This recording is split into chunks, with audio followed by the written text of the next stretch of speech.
True peace, no, true peace. Yeah, Somebody great. get happy holiday. Same to you. All's well on your end? I might get started in a second. Yeah, everything well. Yeah, I took a break this week, or past Yeah, week. what you call him sick? Ooh, My boy Lamar. oh, you sick? Okay. Yeah, he got a cold, whatever, flu. So he Yeah, been we can. taking. I'll be back ready to work this Monday. Get everything rocking and rolling. I just had something unexpected came up last week, so yeah. I can And dig it. but I'm about to share the room, and we about to get this holy day going, get it kicked off. All right, mute me out. Mute my phone because I'm with my family. Mute me out. Okay, I got you. Give me 1 second. Okay.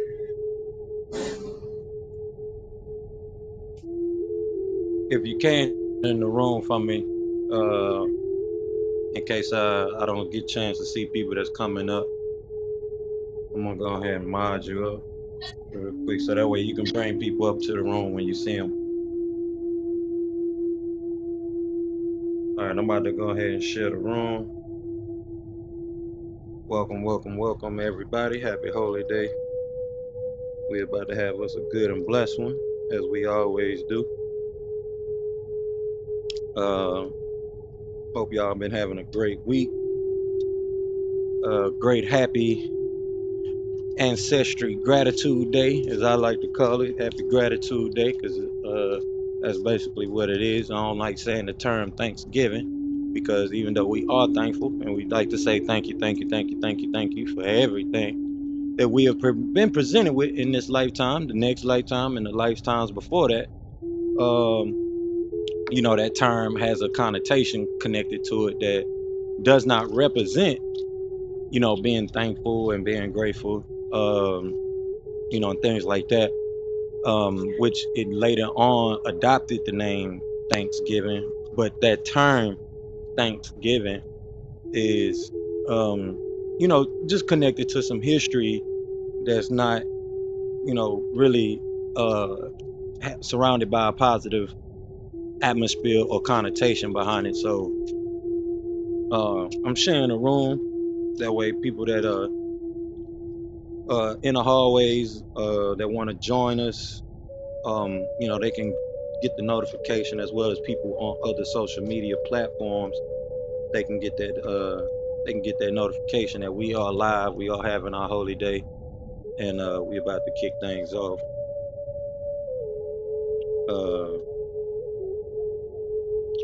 So give me a second while I do this, and we're gonna get it started in here, as we do every week.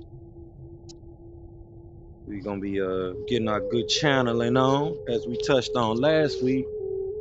We're gonna have some powerful things that we channel on through, and really bring home to the family, to the community. And let me go ahead and do what I do real quick. By sharing the room, y'all can share it as well. Share it to your social medias. Let everybody know that we will be here for this holy day, and we will be waking it up. But I'm sharing the space, like I said, and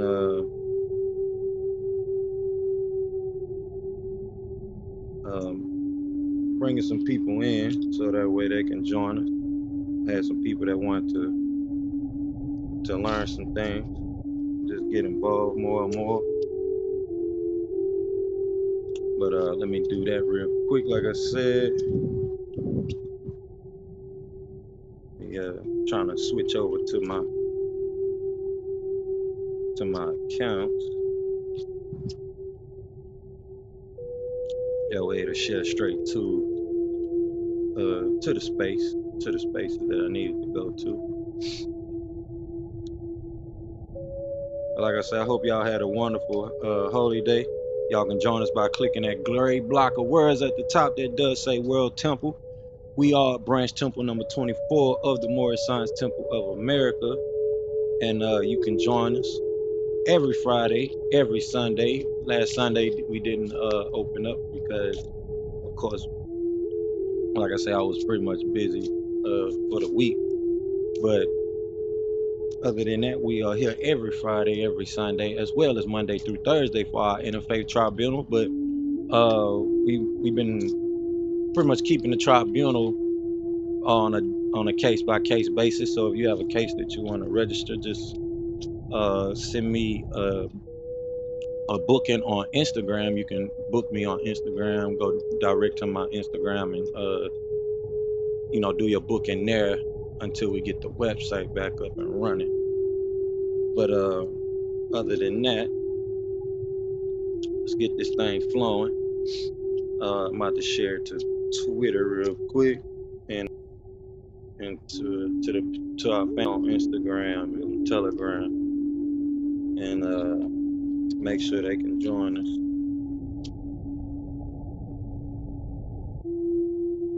Because we about to go in for the day.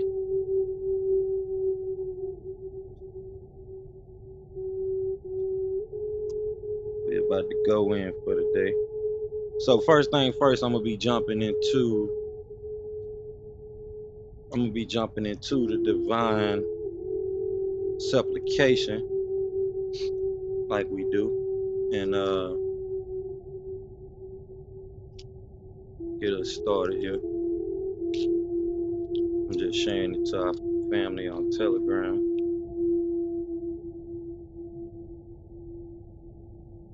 And then, like I say, put the family on notice on Instagram.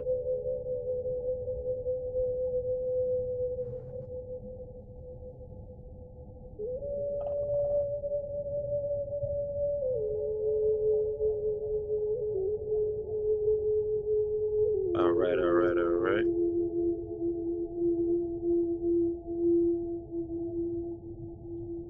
All right, so let's do it like it ain't nothing to it but to do it, y'all.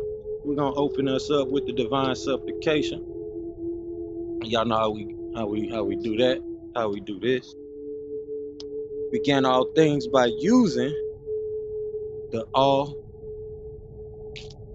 Begin our prayers and thinking by using the all.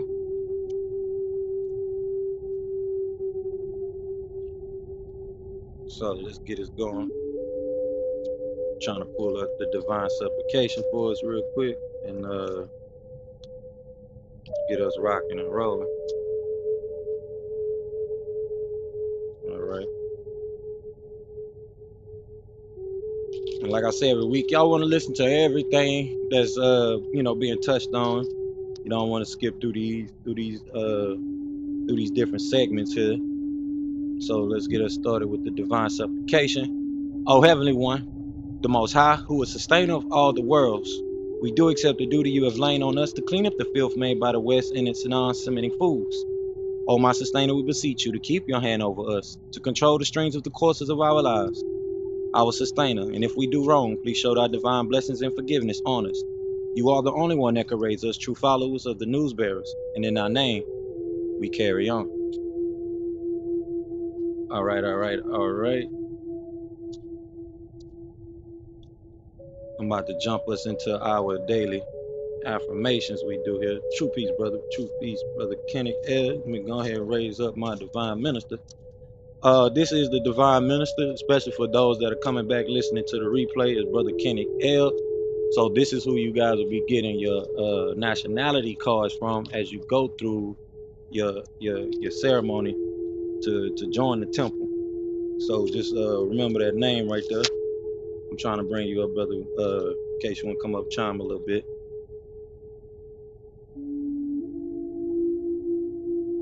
But let me go ahead and go over these affirmations for us and open us up.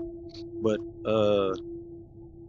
before that, I want to make sure I give all honors to the prophet, as well as the forerunner of the prophet, Honorable Marcus Garvey, and all of the great messengers, leaders, adepts, and sheiks that are out there that's doing the work and being active. So let's get into it. I mean, going my Islam, Noble Islam. I don't know if you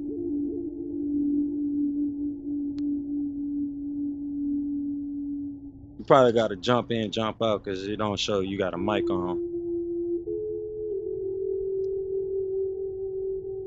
I'm gonna do the affirmation while we get you to come in real quick.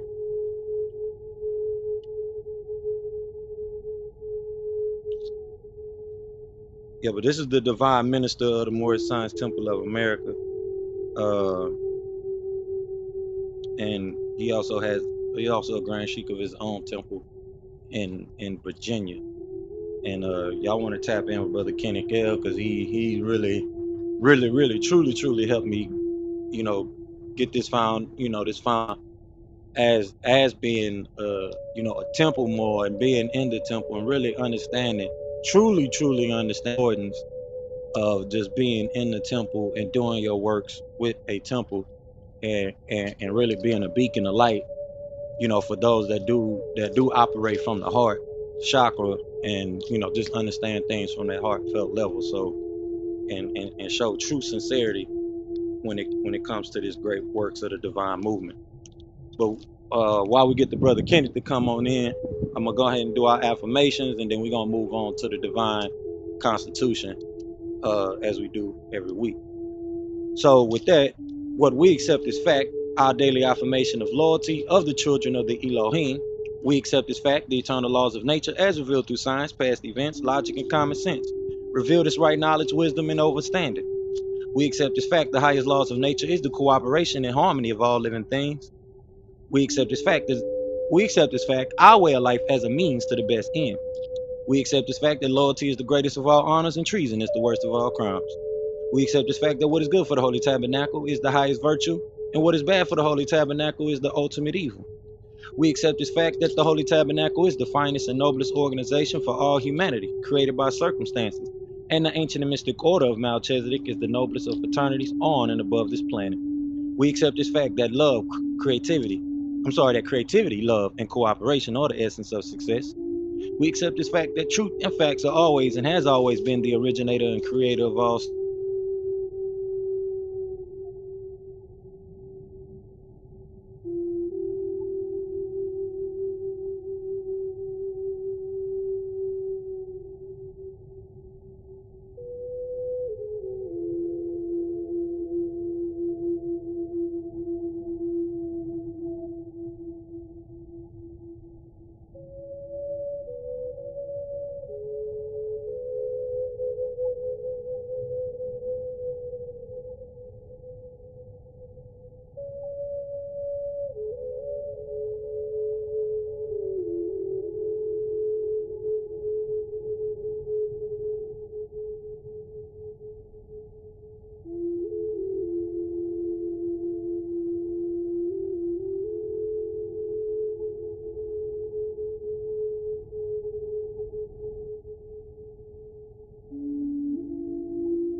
You can hear me now? I don't know whenever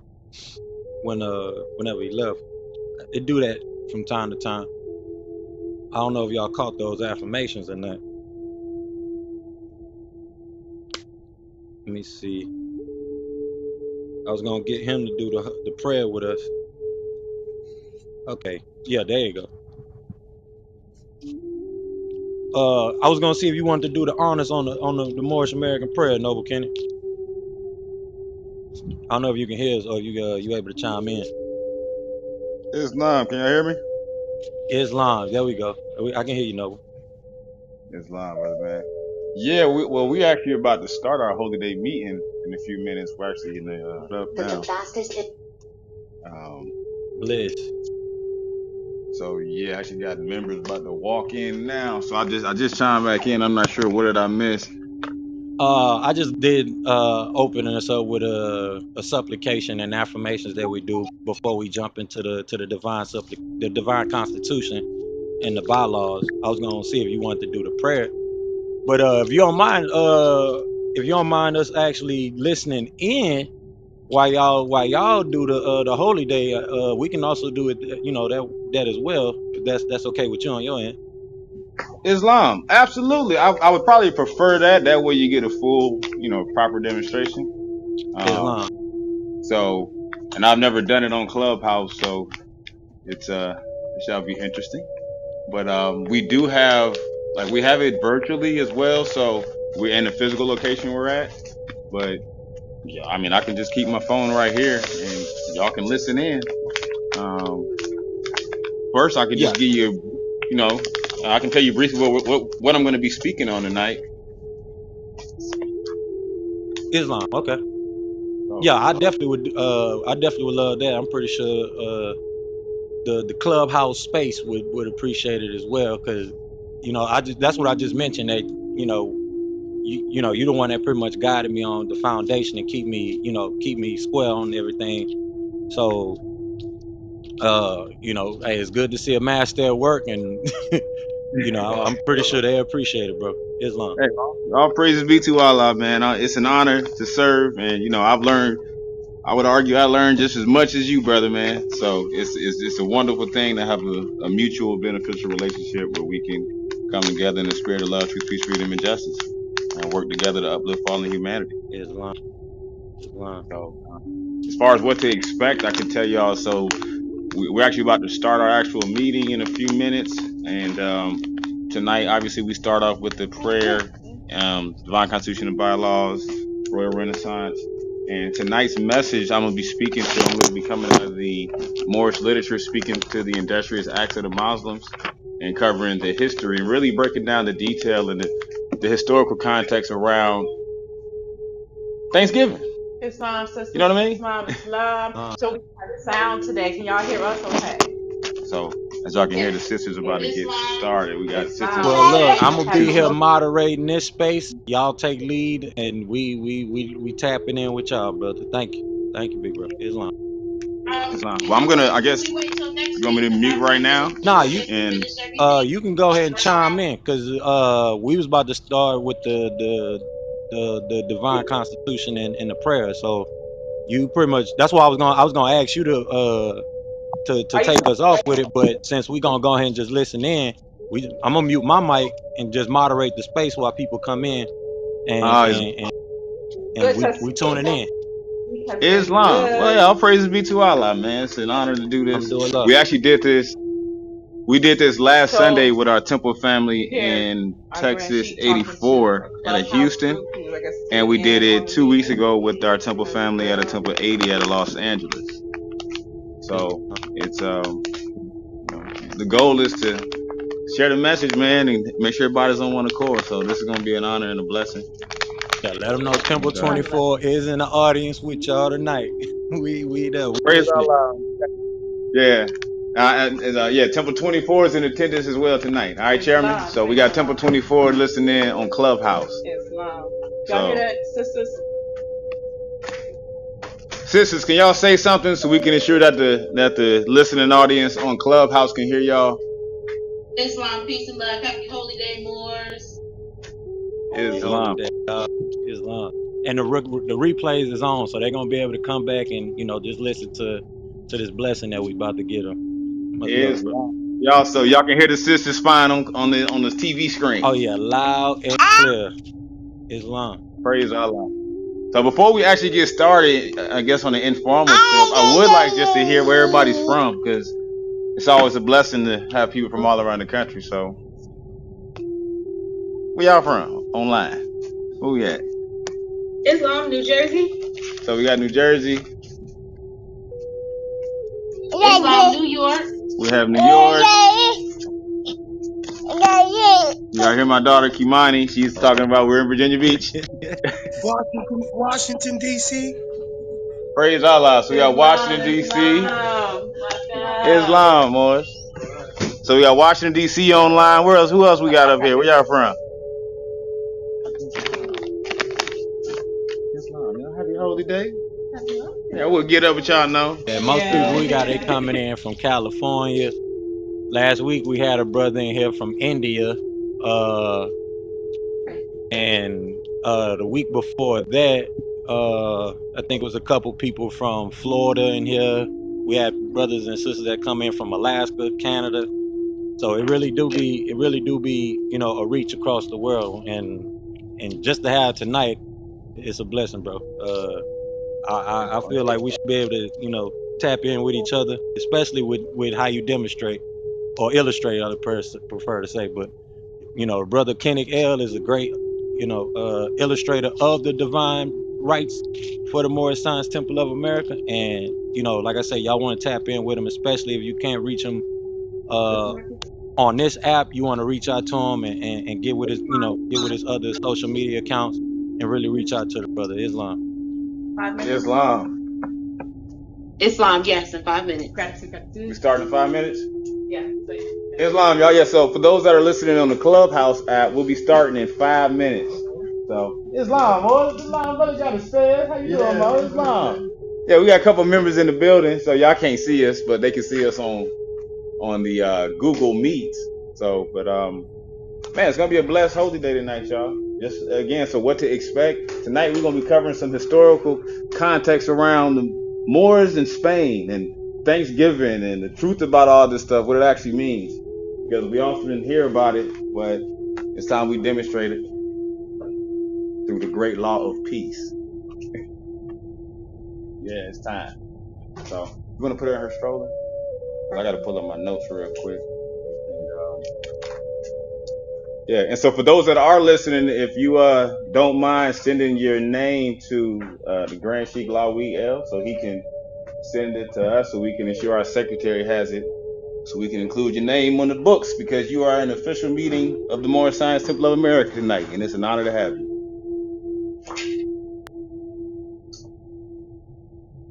So,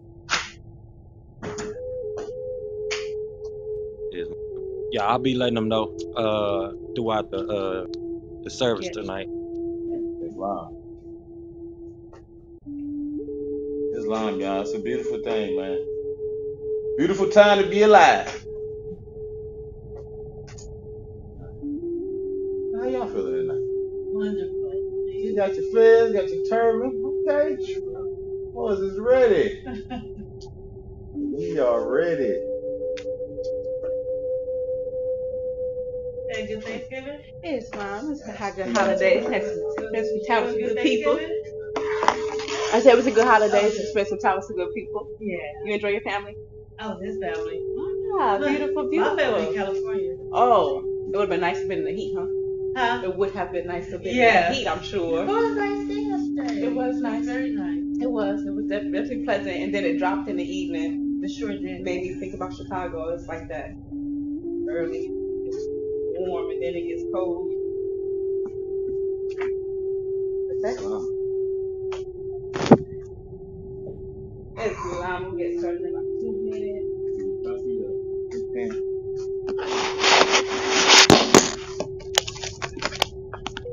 Thank you. Yeah, for those listening, we're starting in about 2 more minutes, so.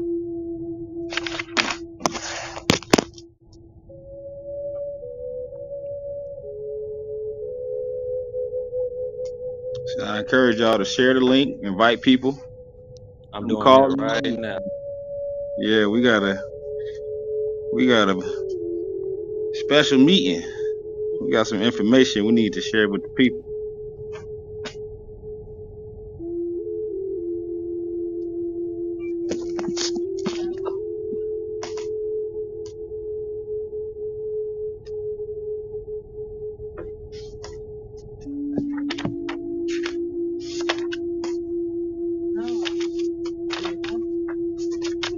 It's fine. We got about 30 seconds and the interview will get started. You can hear us still. You say hi. It's my sister.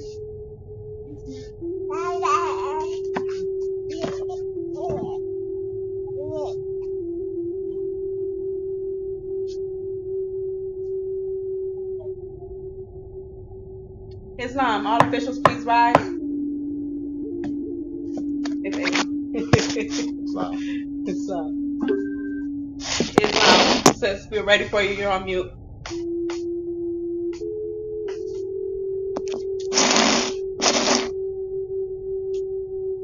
Islam, this unity that we, the sons and daughters of the ancient Moabite blood, have established upon these shores of northwest Amexem in this alien civilization shall be preserved at all costs through the bonds of Ali's laws.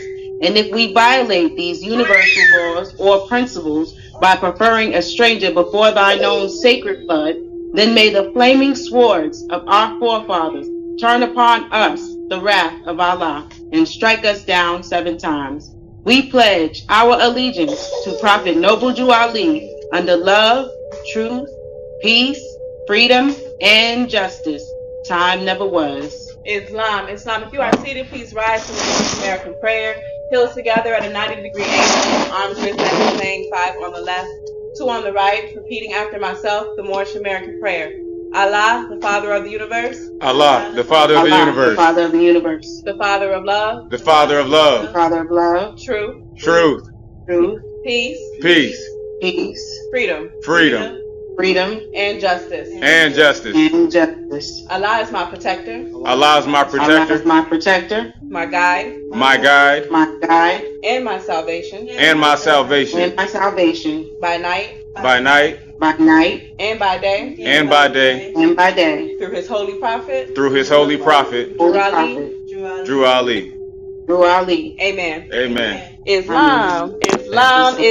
Happy Holy Day, Moorish. You may be seated, but please remain on high for the reading of our divine constitution and bylaws. Salvation, Allah, unity. The Moorish Science Temple of America, the divine constitution and bylaws. Act 1. The Grand Sheik and the chairman of the Moorish Science Temple of America is empowered to make law and enforce laws with the assistance of the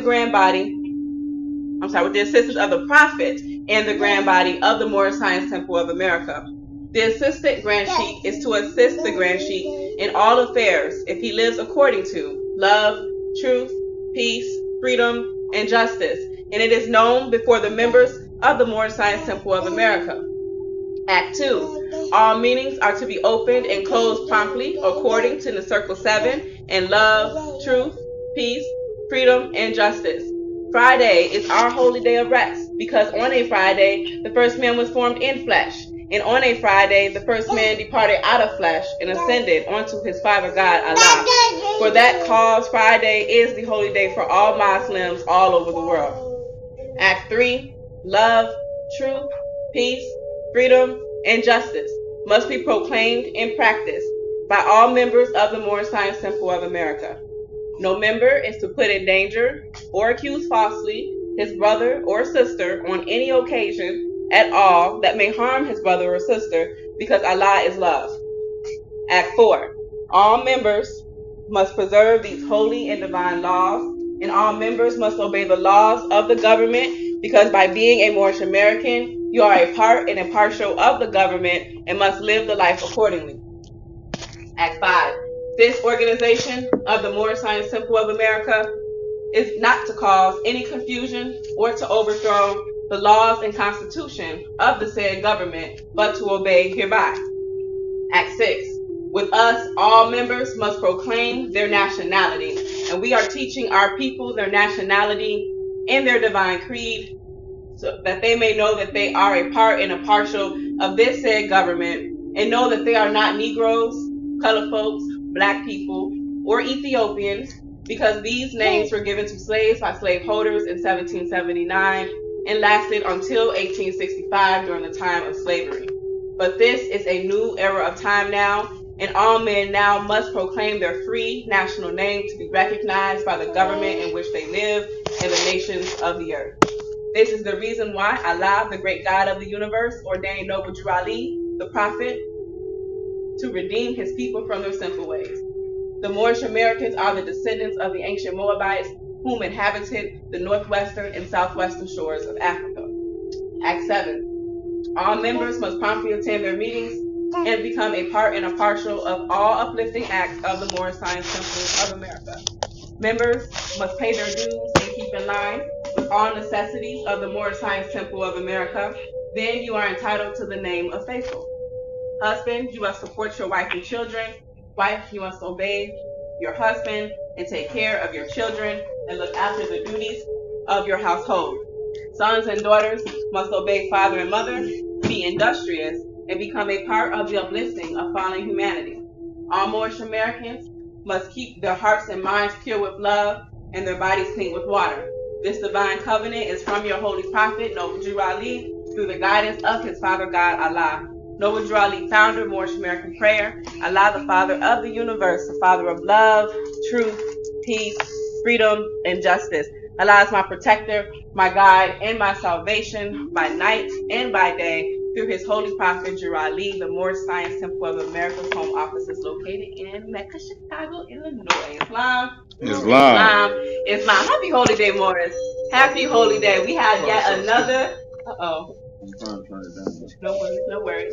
We have yet another beautiful holy day that we have come together, had the opportunity to come together, to make it here, to fellowship with one another, to lift our spirits with one another, and to inspire our brothers and our sisters amongst the world around what it looks like to lead in peace, to be aligned with Allah, Islam, to know your higher self, to know that you are spirit man, that you are truth and falsehood strangely mixed. Islam, to have that truth and that understanding about why we are here on this plane right now, experiencing everything that we are experiencing individually and collectively. I give praises to Allah for this opportunity for us to be here, and honors to our Prophet Zabuwr, who has established the Moorish Science Temple of America in 1913 AD, so that we may know the truth about ourselves. Islam, understanding that the Moorish Science Temple of America was founded for the uplifting of fallen humanity. Islam, and so with that, we have such a great opportunity to lead in truth, to lead in love. Islam, to show our brothers and our sisters amongst the Asiatics and amongst the human race what it looks like to be the light, because you have the light. Islam, and understanding of these holy and divine instructions of the Holy Qur'an of the Moorish Science Temple of America. I give honors to our local leadership, our present leadership, our national leadership, our leadership here in our guest temple 34. I could list 24. A whole bunch. I'm sorry? 24, my apologies. I could list many names, but I won't tarry too long for that purpose. I give honors to all of you for being in your holy day meeting, your families, your loved ones, your children. Islam, I give honors to where honors are due. Islam. Holy Day is my favorite day of the week, Morris. I am so excited as always to be here with you all. This day has my heart lit. Islam, and it's like, what have we learned in this creation? Islam, there's so much opportunity throughout the day, throughout moments, to be able to lead and walk in these instructions, to be able to apply these instructions. Islam, and each opportunity and experience that we have gives us the opportunity to read these words and receive a new message. A message that we may not have heard before, even though we read these words 20, 30, 40,000 times. Islam, I give honors to all of things Moorish Science Temple of America and the Moorish Science Temple of America. Islam, our nationality, to have our nationality, Moorish, is such a blessing. I'm so grateful that we have the opportunity to teach the world the truth about our ancestors and about ourselves. Islam, Islam. So we're going to open the Holy Qur'an in the Moorish Science Temple of America, which was divinely prepared by the noble prophet Ali, by the guiding of his father God Allah, the great God of the universe, to redeem man from his sinful and fallen stage of humanity back to the highest plane of life with his father God Allah. Inside cover, know thyself and Allah. Islam, I pause in meditation and in appreciation of this instruction every week. Islam, just because of how profound it is to understand that we're not coming into this religion, or we're not coming into this Moorish movement in order to have to change ourselves or be someone we're not. Islam, instead, we're coming into this movement to have an understanding of the truth of who we are as part of Allah. Islam as representations of Allah. So I give honors to our prophet for the divine preparation of these pamphlets. There's no strange happening. This is one of our first instructions when we open our Holy Quran, which provides the genealogy of Jesus, life and works and of Jesus in India, Europe, and Africa, in the land of Egypt. So this week we are in chapter 9, which is a beautiful chapter and a very timely chapter. As we know, Allah governs all events, there are no strange happenings, and it's such a wonderful time period for us to reflect on the equality of man.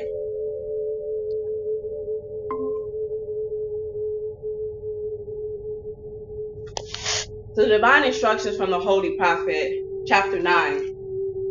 Jesus attends a feast in Bahar, and here he taught human equality.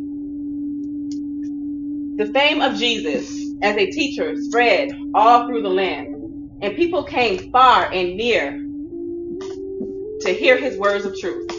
At Bahar, on the sacred river of the Brahms, he taught for many days. And Ak, a wealthy man of Bahar, made a feast in honor of his guests, and he invited everyone to come. And many came, among them thieves, extortioners, and courtesans, and Jesus sat with them and talked. But they who followed him were much aggrieved, because he sat with thieves and courtesans. And they upbraided him. They said, Rabboni, master of the wise, this day will be an evil day for you. The news was spread that you consort with courtesans, and men will shun you as they shun an ass. And Jesus answered them and said, a master never screens himself for sake of reputation or of fame. Islam, and we have just in these first 7 instructions received a wealth of information around our instructions. Islam, because we know that Jesus has taught us and came here to show us the possibilities of man. Islam, he said, what I can do, you can do. And so in this, he's telling us that, yes, he is welcome as a guest, and he's humbled by being welcome as a guest. And he's sitting amongst whoever has come to honor him, and whoever has come to sit before him and be curious about the truth that he has to offer. Islam, there is no concern about what everybody else is going to think or believe. Islam, and we can go back and even just think about the context of today. Islam, there's a lot of people who have an issue with you going or us going to celebrate with our families and our friends for whatever reason we find ourselves celebrating. Islam, and in that, we must remember that a master never screens himself for the sake of reputation or for fame. Islam, understanding the intention of the purpose of why we are there, what we are there for, it is in love. Islam, we are there to share love,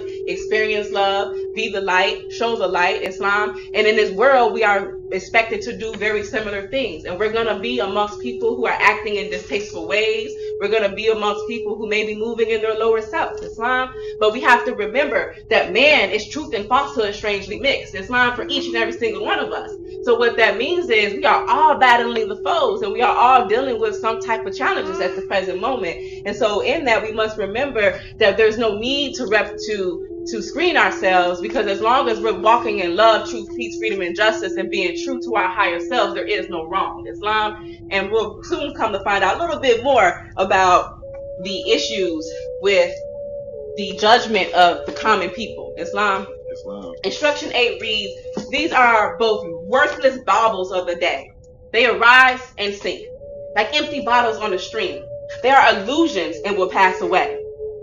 Moors, falsehood is being presented to us. Islam, all the rumors, all the big trends, all this nonsense that's happening. There's so much happening in the world right now, right? And you can think about a trend, you can think about some gossip that's occurring, you can think about all types of things that's happening right now, and in just a couple of moments it's going to be gone. Why? Because it's falsehood and it's going to pass away. So if it begins, it must end. Islam, in instruction 9, it says that they are the indices to what the thoughtless think. These worthless thoughts, these opinions that we spoke of a moment ago. He says that they are noise that people make, and shallow men judge merit by the noise. Allah and all master men, Moors, you are master men, judge men by what they are and not by what they seem to be, not by their reputation and their fame.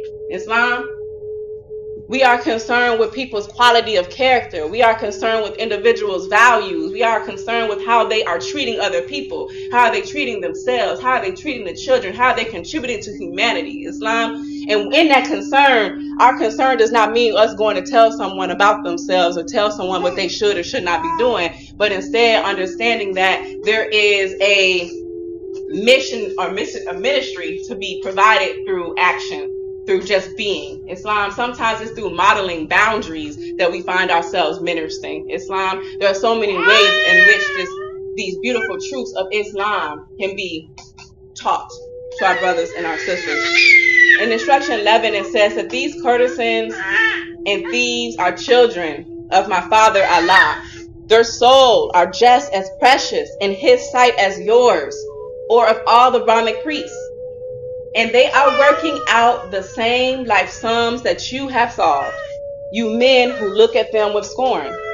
And some of them have solved much harder sums than you have solved, you men who look at them with scorn. Yes, they are sinners and confess their guilt while you are guilty and are shrewd enough to have a polished coat to cover up your guilt. Suppose you men who scorn the courtesans, these drunkards and these thieves, who know that they are pure in heart and life, that you are better far than they, stand forth that men may know who you are. The sin lies in the wish and the desire, not in the act.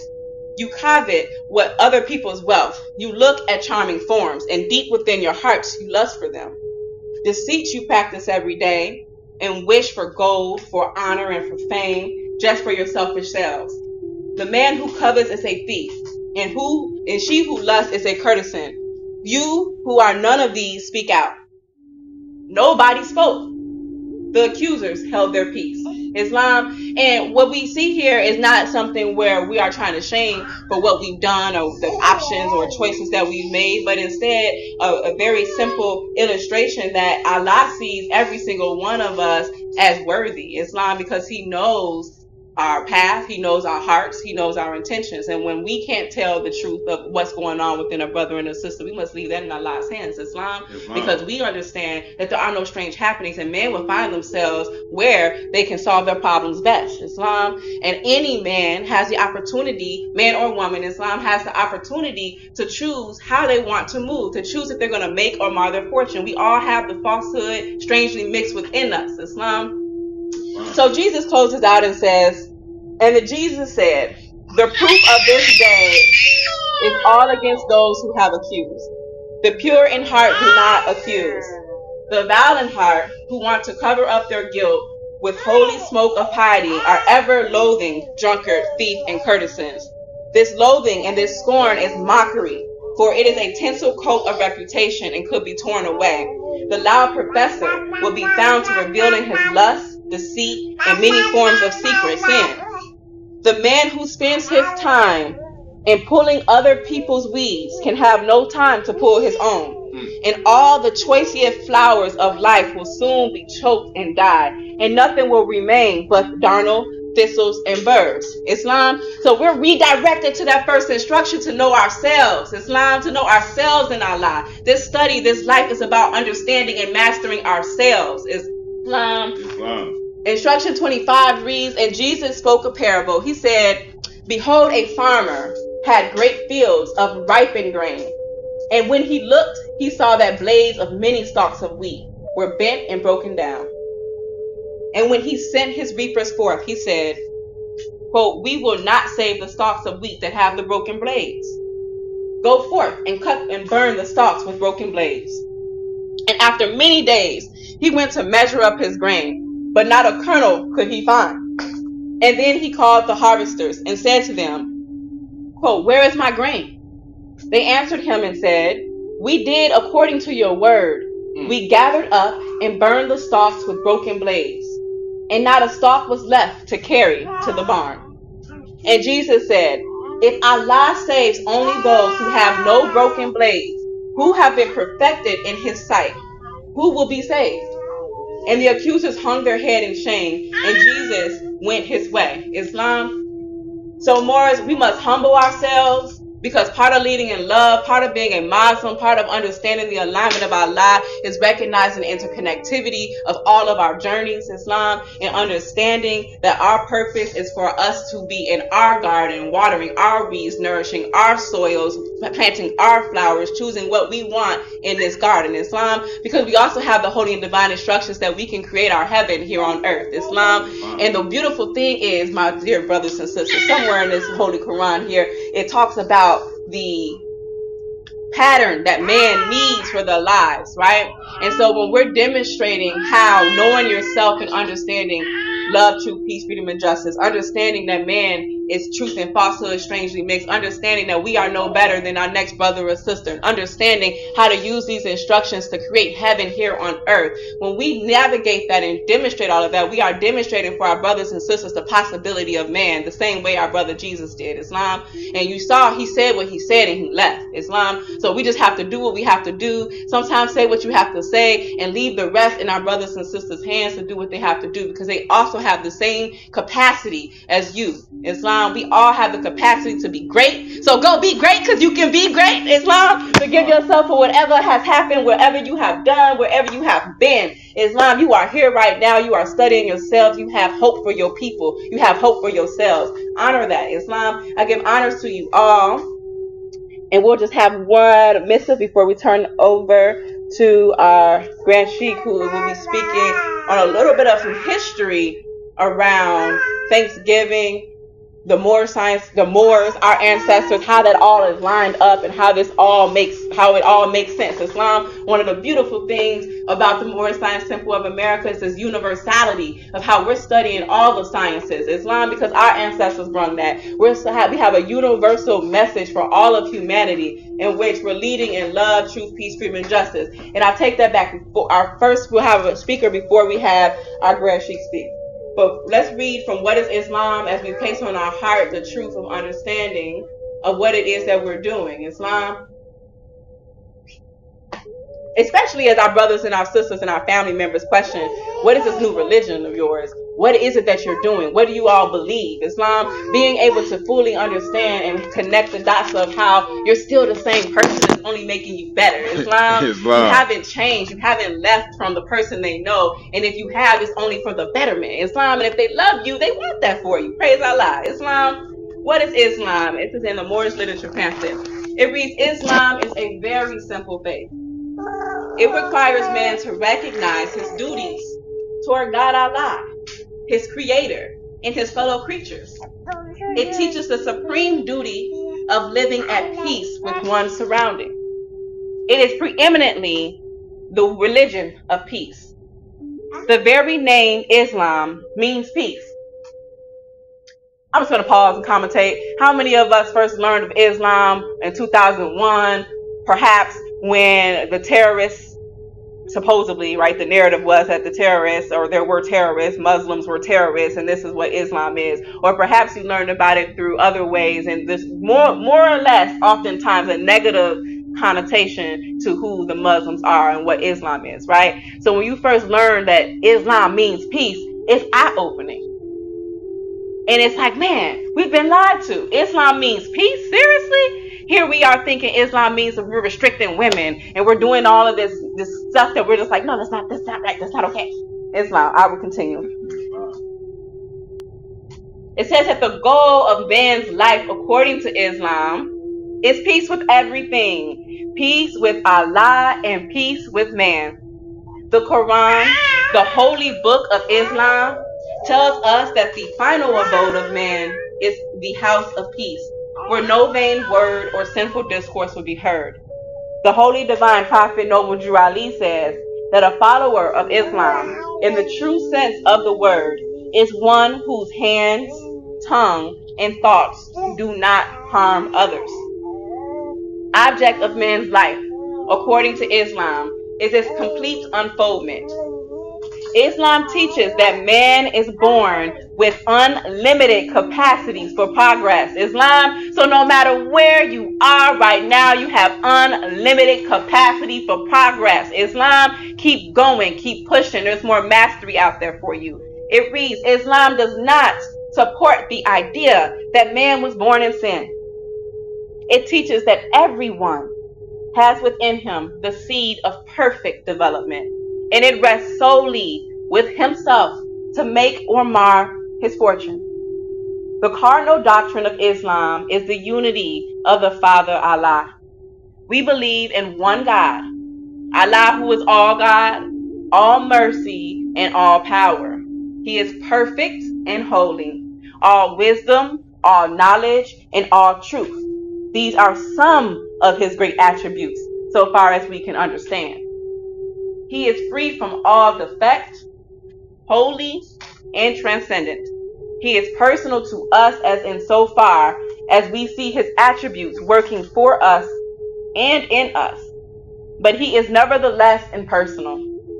Because he is infinite, perfect, and holy, we do not believe that death, decay, or sleep overtake him. Neither do we believe that he is helplessly inactive and in our force. Nothing happens without his knowledge and will.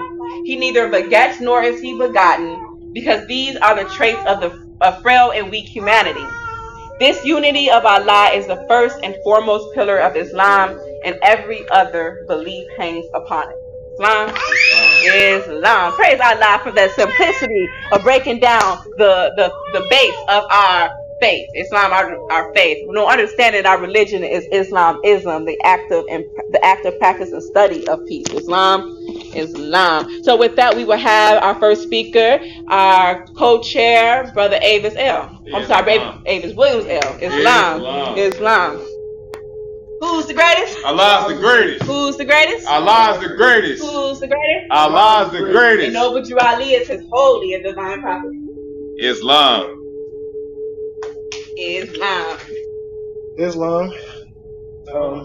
At first, I rise giving praise to Allah, the Father of the universe. I also give praise and honors to the holy prophet, Noble Drew Ali. I give honors to all Moors who came to hear the truth about themselves, and everyone else who came to hear the truth about themselves. This is my first time demonstration, so getting a little nervous, but I'm trying to get over it, and hopefully I'll be doing some more demonstrations where I'm going to truly enjoy it, as I will today. Islam. The first thing I'm going to come out with is I'm going to read chapter 48. The end of time and the fulfillment of the prophecies. The last prophet in these days is Noble Drew Ali, who was prepared divinely in due time by Allah to redeem men from their sinful ways and to warn them of the great wrath which is sure to come upon the earth. John the Baptist was the forerunner of Jesus' ways, to warn and stir up the nation and prepare them to receive the divine creed which was to be taught by Jesus. In these days there came a forerunner who was divinely prepared by the great God Allah, and his name is Marcus Garvey, who did teach and warn the nations of the earth to prepare to meet the coming prophet, who was to bring the true and divine creed of Islam, and his name is Noble Drew Ali, who was prepared and sent to this earth by Allah to teach the old-time religion and the everlasting gospel of the sons of men, that every nation shall and must worship under their own vine fig tree and return to their own and be one with their Father God Allah. The Moorish Science Temple of America is a lawfully chartered and incorporated organization.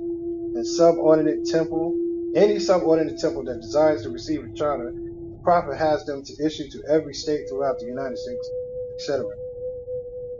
that the world may hear and know the truth, that among the descendants of Africa there is still much wisdom to be learned in these days for the redemption of the sons of men under love, truth, peace, freedom, and justice.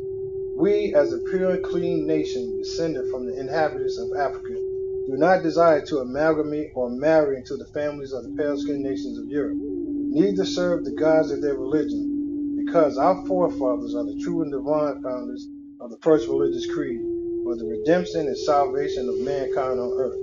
Therefore, we are returning the church and Christianity back to the European nations, as it was prepared by their forefathers for their earthly salvation, while we, the Moorish Americans, are returning to Islam, which was founded by our forefathers for our earthly and divine salvation. The covenant of the great God Allah. Honor thy father and thy mother, that their days may be long upon the earth land, which the Lord thy God Allah has given thee. Come all ye Asiatics of America and hear the truth about your nationality and birthrights, because you are not Negroes. Learn of your forefathers' ancient and divine creed, that you will learn to love instead of hate. We are trying to uplift fallen humanity. Come and link yourselves with the family of nations. We honor all the true and divine prophets. Islam. So one of the things I'm going to do is I'm going to read Key 10 again, because I love that. Come, all ye Asiatics of America, and hear the truth about your nationality and birthrights, because you are not Negroes. Learn of your forefathers' ancient and divine creed, that you will learn to love instead of hate. So, from personal experience, when I was introduced to the Holy Qur'an of the Moorish Science Temple of America, first of all, I was introduced to the Moorish Science Temple of America by a friend of mine. And, he kept begging me, come on, man, come to the temple, man, I think you'll like it, man. They all said that I had the type of characteristic that would fit inside of the Moorish Science Temple of America.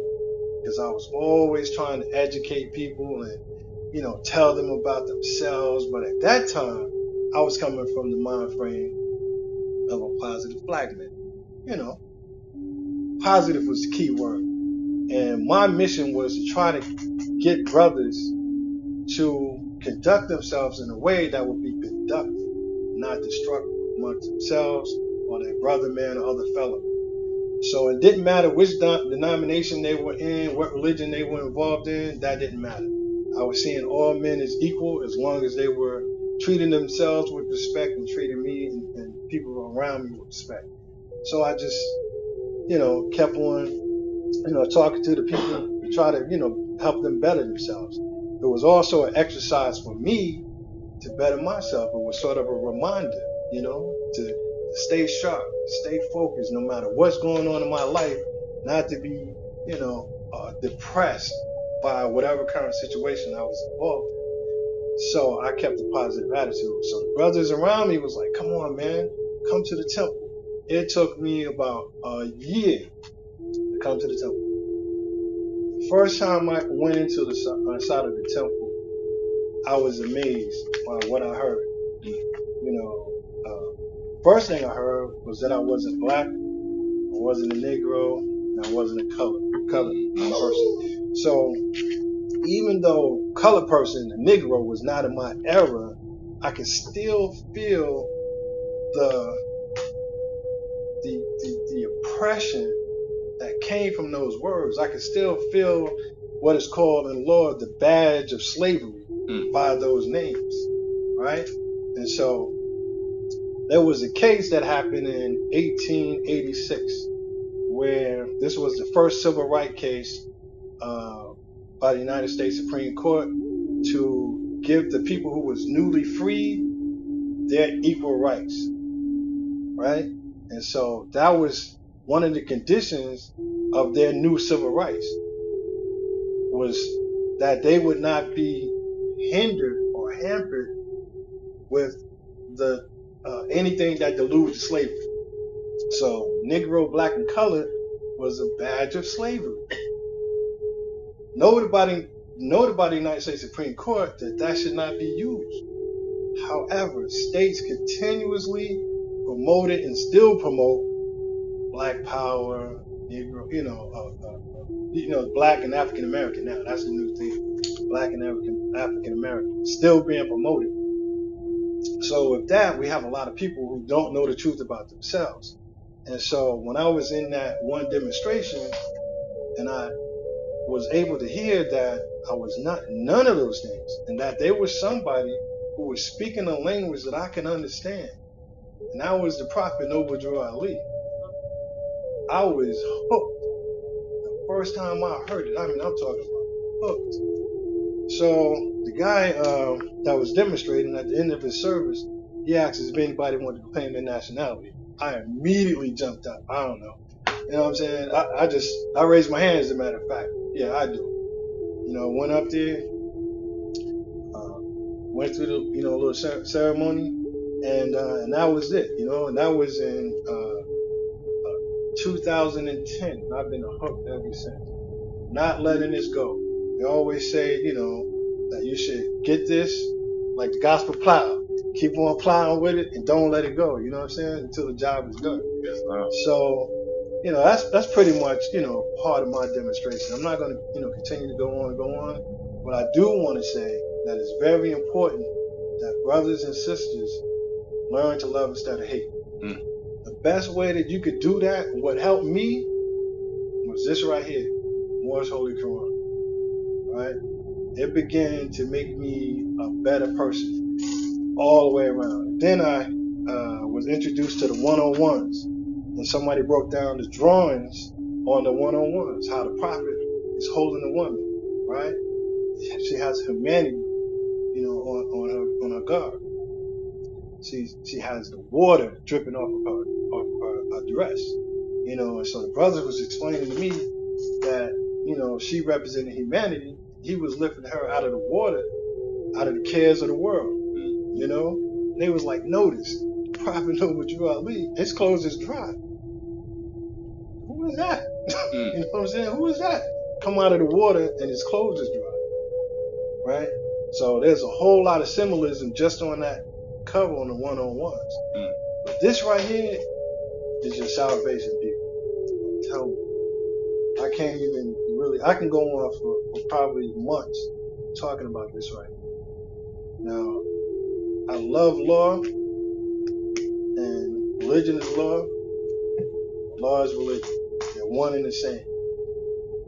And I can go on and on and on about law, but I'm not going to do that. But I do want to share something with everyone in here about this is a case called Elks versus Wilkins. Case came out in 1884. Right? And this case was about a Native American. He was from an indigenous tribe, and this case happened in Nebraska. So this guy had left his tribal community and moved into the inner city of Nebraska. Right? So it was election time that came up.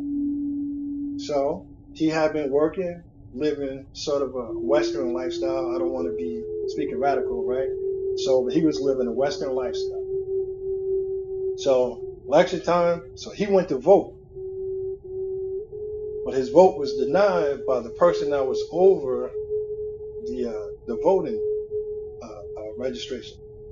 So Elk was upset. So he sued Wilkins, the guy who stopped him.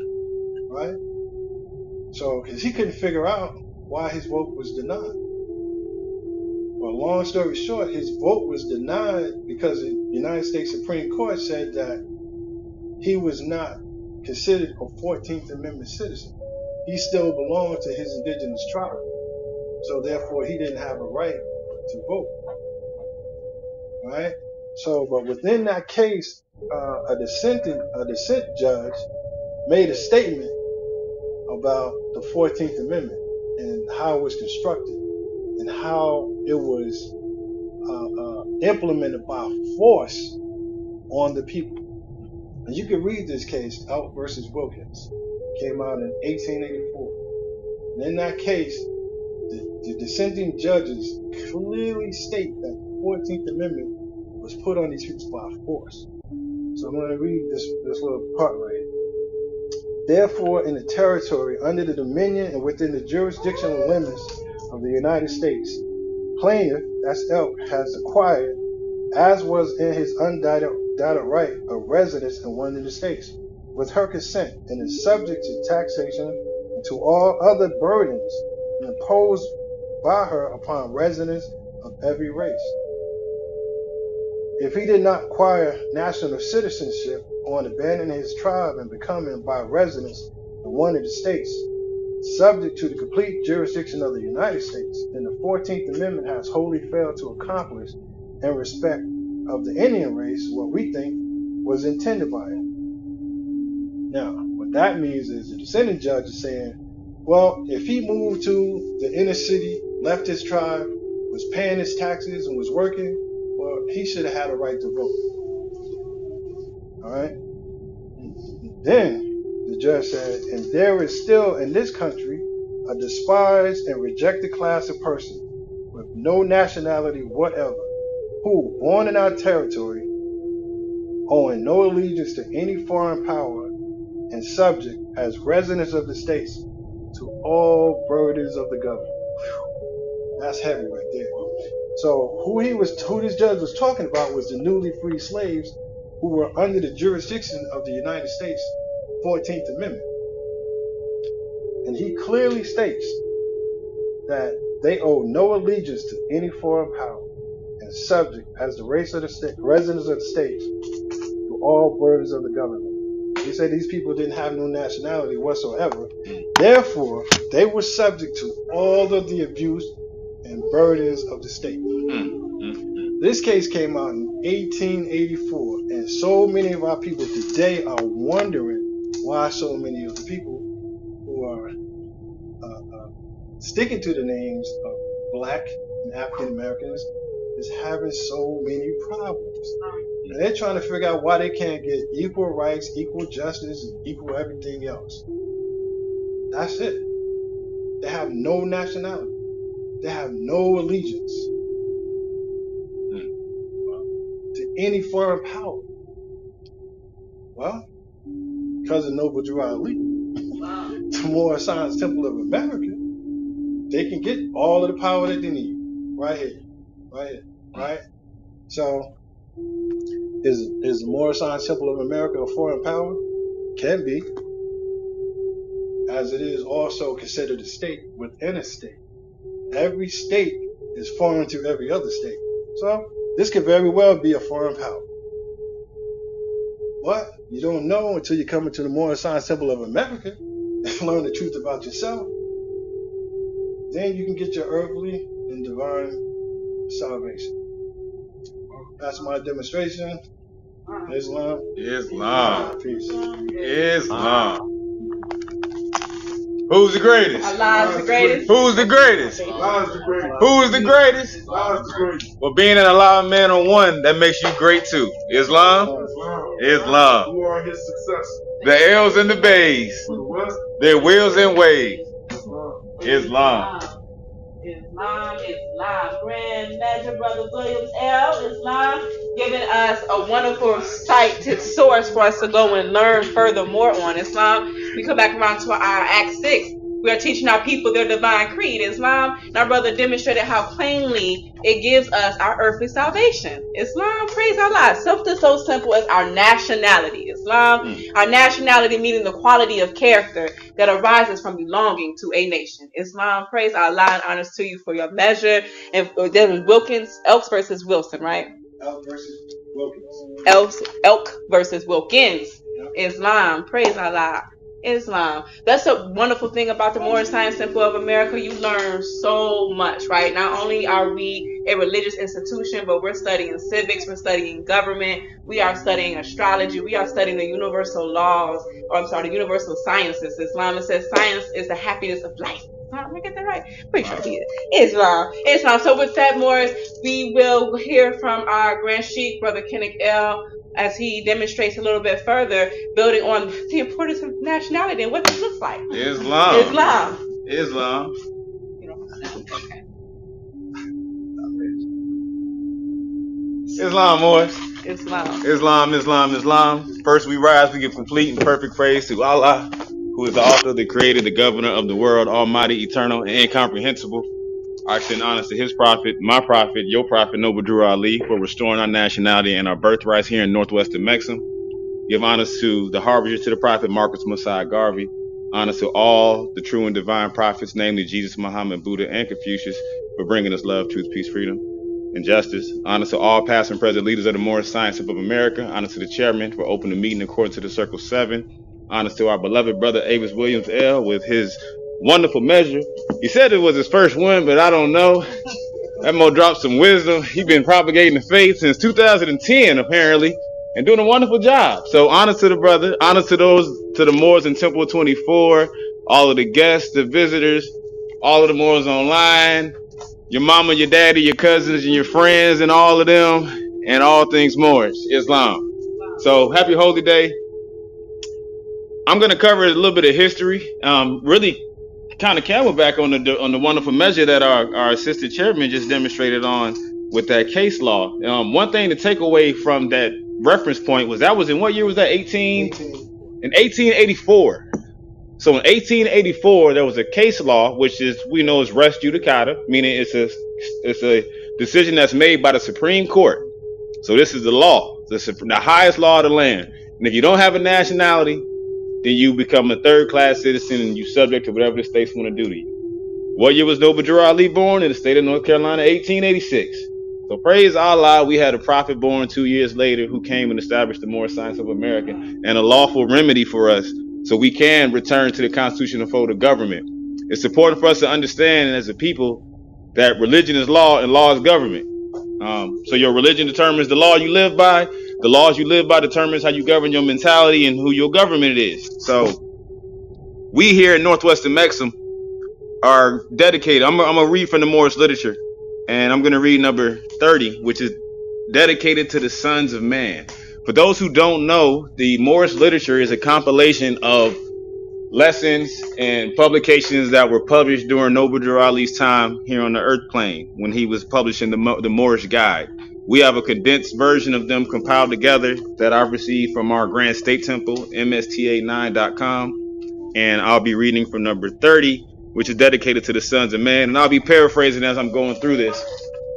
So, a maxim: the land of our fathers, the land where the gods love to dwell, the birthplace of the ancient Egypt land, where civilization first saw the light of day. Now, since man has left his first religion, he has been suffering from a complex disease, which in some way takes hold of his passions and desires. The misdirection of his brain causes him to become a living monster. He is a slave to his lower self. No scientists nor doctors have been able to find anything to effect a cure until the coming of Prophet Noble Drew Ali, who comes from the east bringing the light of new day. The Moorish divine movement, built upon love, truth, peace, freedom, and justice. The salvation for the nation. In the deliberation of nations, no consideration is given to a people who are not of a nation. In 1774, the Europeans of this country took the birthrights away from a people whom they forced under bondage. They were not slaves. They were bound free men. The subsequent generation who followed them in this bondage were slaves because their minds had been subjected to a European psychology. They were branded with the name Negro and were separated from the illustrious history of their forefathers who were the founders of the first civilization, Islam.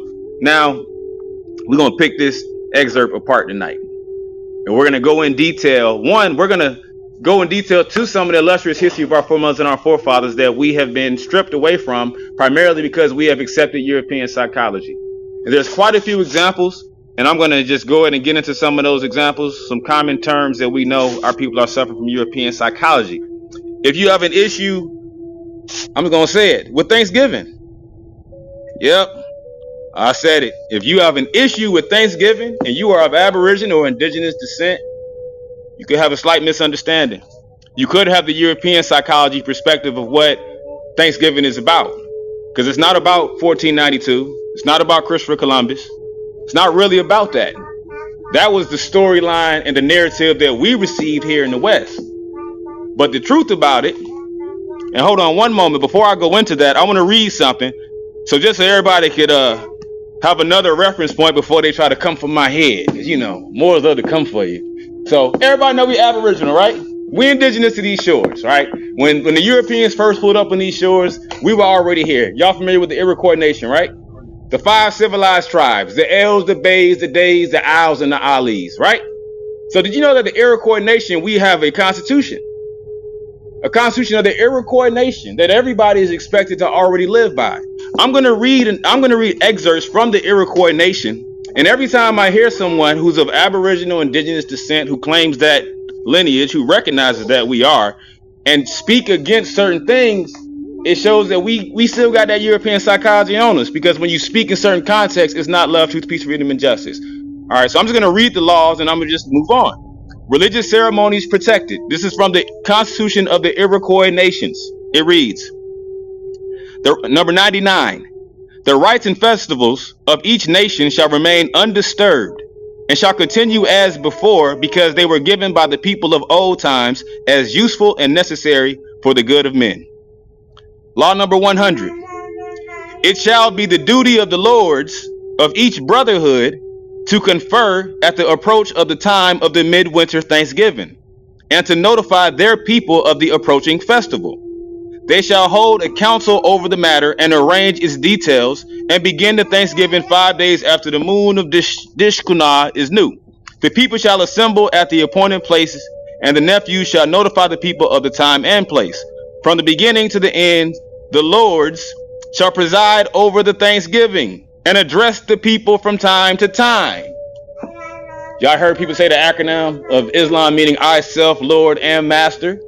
So if you claim to be the Lord of the land because you are a ruler of the land, you should be presiding over the Thanksgiving ceremonies that anybody is having. And when I get through this history tonight, you're going to see why you should. Because I'm telling you, we're not talking about Christopher Columbus. But I'm going to keep going. Law 101 from the Iroquois nation. It reads, it shall be the duty of the appointed managers of the Thanksgiving festivals to do all that is needed for carrying out the duties of the occasions.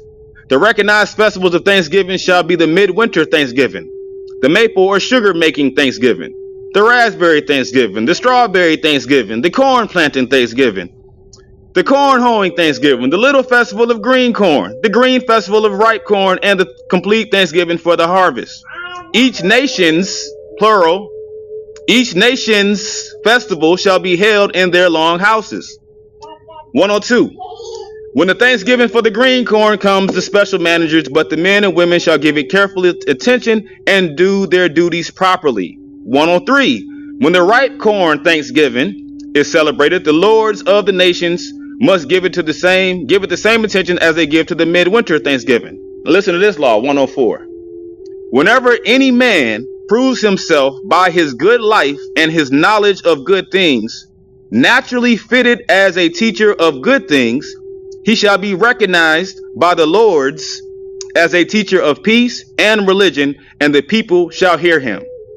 That's what we're supposed to be doing for Thanksgiving. That's where we are. You're supposed to be able to sit down with your brothers and your sisters. We're not talking about Christopher Columbus. Now let me shift to that and give you the historical context and reference points so we can be very, very clear. And this can't be misconstrued in any way, shape, or form. First, let's start with religion. In reference to our one-on-ones, what is our religion? Islamism. Is that the new or is that the old time religion? That's the old time religion. That's what we live by. You know, Islamism is the cause of Islam. Our religion is the cause of Islam. Our faith is Islam, but our religion causes it. And religion is how you express your spirituality. So you cannot be spiritual without having a religion. Because if you don't, you're not expressing yourself, and that's just foolishness. Now, the story of 7-Eleven. I'm going to give you some historical reference points. Let's go back to 7-Eleven AD, right? In 7-Eleven AD, the Moors crossed over the Iberian Peninsula. We were traveling the 7 seas. We went into the Caucasus Mountains. And in the Caucasus Mountains, we saw there was some Caucasians, some Asiatics that were in the Caucasus Mountains. We're going to call them Caucasians. And these people were in there. We saw that the hills have eyes, and they were crawling around, doing a lot of uncivilized and unnatural things. We went in there, we civilized, and we ruled Spain. And that was in 711 AD. And during that time, we established the 7 liberal arts. So every university, in order for you to be a university, you have to teach the 7 liberal arts. The 7 liberal arts come from our foremothers and our forefathers. Okay, you have, will you give me a line and brief the genealogy of Jesus? Key 27 from the 101. Okay, that's the question. And the answer is, some of the great fathers through which Jesus came are Abraham, Boaz by Ruth, Jesse, King David, Solomon, Hezekiah, and Joseph by Mary. That genealogy is the genealogy of the founders of the liberal arts. So you have Abraham, who brought astronomy. You have Boaz by Ruth, who brought geometry. You have Jesse, who brought arithmetic. You have King David, who brought music. Solomon brought dialect. Hezekiah, rhetoric. And Joseph brought grammar. Okay? So Abraham brought astronomy. These are the 7 liberal arts. Any university around the world that wants to teach, you have to teach these 7 liberal arts. Why? Because our foremothers and our forefathers established this. All I'm doing is going into some of the illustrious history of our forefathers who are the founders of the first civilization. It's very important that we understand this because many of us to this day are still using European psychology. As I referenced, many people have been opposing the Great Law of Peace, not even realizing that. You claim to be a part of the Iroquois Nation, but you're violating the law from the Iroquois Nation. Why? Because of a meme? Somebody on YouTube said something about what it means? No, you got to really understand and read law and understand what's really happening here. So going back to this genealogy again. Abraham, astronomy. Boaz by Ruth, geometry. Jesse, arithmetic. King David, music. Solomon, dialect. Hezekiah, rhetoric. Joseph by Mary brought the grammar. So those are our foremothers and our forefathers who brought us the 7 liberal arts. Now, so we rule in Spain. 711 AD, we establishing all these basic things that's needed in Spain until we ruled it in 1453, right? What year? What was the what was that 101 on 1453? What was the year that when was the head of Satan taken off? 1453, Byzantine. Read Byzantine. I got a reference in here. This is an Oxford Latin to English Desk Dictionary. And I bring this reference in just to go to the back. And this is Oxford. And I'm going to read, there's a historical timeline of different events. And it talks about, hold on, some key dates in Roman history. We're talking about Rome. We're talking about that 711 to 1491 time frame. What happened? What took place that got us to where we are today? Okay. Let's go to 1453. According to some key dates in Roman history in the Oxford Latin and English Translation Dictionary, the last date in Roman history, according to this dictionary, is what year? What year is that? Can't see, but it must be 1453. What year is that? Somebody read that for me. What year? The last number. Right here. Right here. Oh yeah, 1453. So it say 1453. So the last date, according to the Oxford and English to Latin Translation Dictionary, 1453 was conquest of Constantinople by the Turks and the end of the Eastern Roman Empire. And that's the last. They ain't do nothing else after that. So this 1453, right? So this 1453. Then you have the Granada Wars that popped off in like 1481. And the wars of Granada go on until 1491. And on November 25th, 1491, the Treaty of Granada was signed.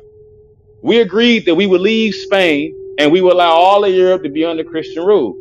Queen Isabel, King Ferdinand found out. They were thankful that the Moors gave up our last stronghold, and they fell to their knees and thanked us, and they started an annual celebration called Thanksgiving. And they celebrated every year. And that was also the year of it was the Alhambra Decree. And you can look this stuff up. So the dates I've gone through so far, 1453, Byzantine, look it up. 1490, November 25th, 1491, the Treaty of Granada was signed.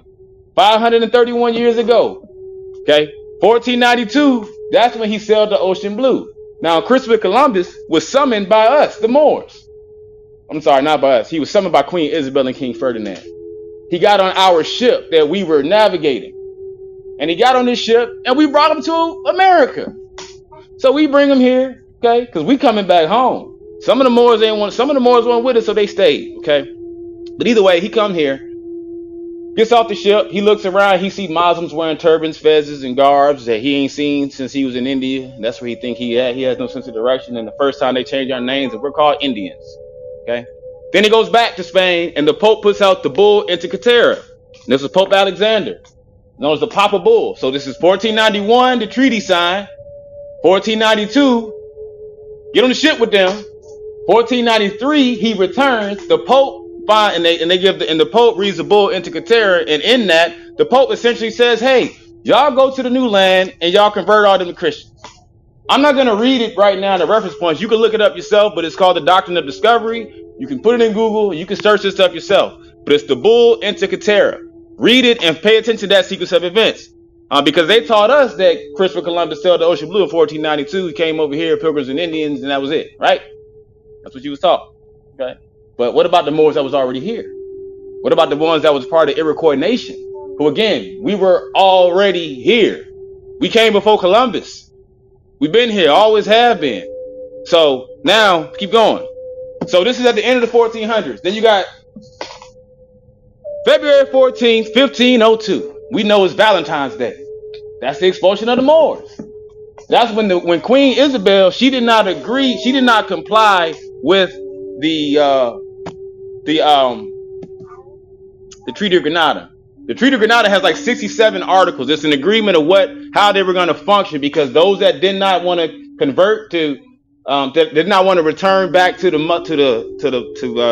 our land here, they stayed and they practiced in secret, and they were known as Moriscos. So all of the Moriscos was the Moors who was like, you know what, we're going to still pretend to be, they are known as Masons today. Okay. I'm sorry, just being plain.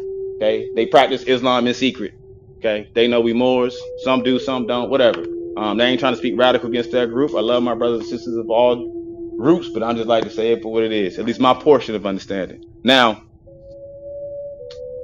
when the queen did this, she essentially disregarded the way it was written. This is why the game of chess was rebranded and the queen became the most powerful piece on the board, because she wasn't honoring that. That came from a game, I think it's called like Chaturanga or something like that. It was a game that was played in India that the Muslims had established. So all this happened in Spain during that time. So now, 1607, right? The Europeans showed up here in Jamestown, Virginia. They actually landed here in Virginia Beach. For those of the listening audience, the physical place we're in right now is Virginia Beach, Virginia. Here in Virginia Beach, Virginia, we have off of General Booth, okay, road, we got this street, we got a park called First Landing. It's a national state park. It's called First Landing. Why? It's the place where the Europeans first landed on these shores of Northwest Amexem. Okay, they landed on the shores and they got settled in Jamestown on December 6th, a couple years later, and now they got settlement. Okay, and then we go to the 1600s, 1724, 1700s. We get to the Christian Black Codes.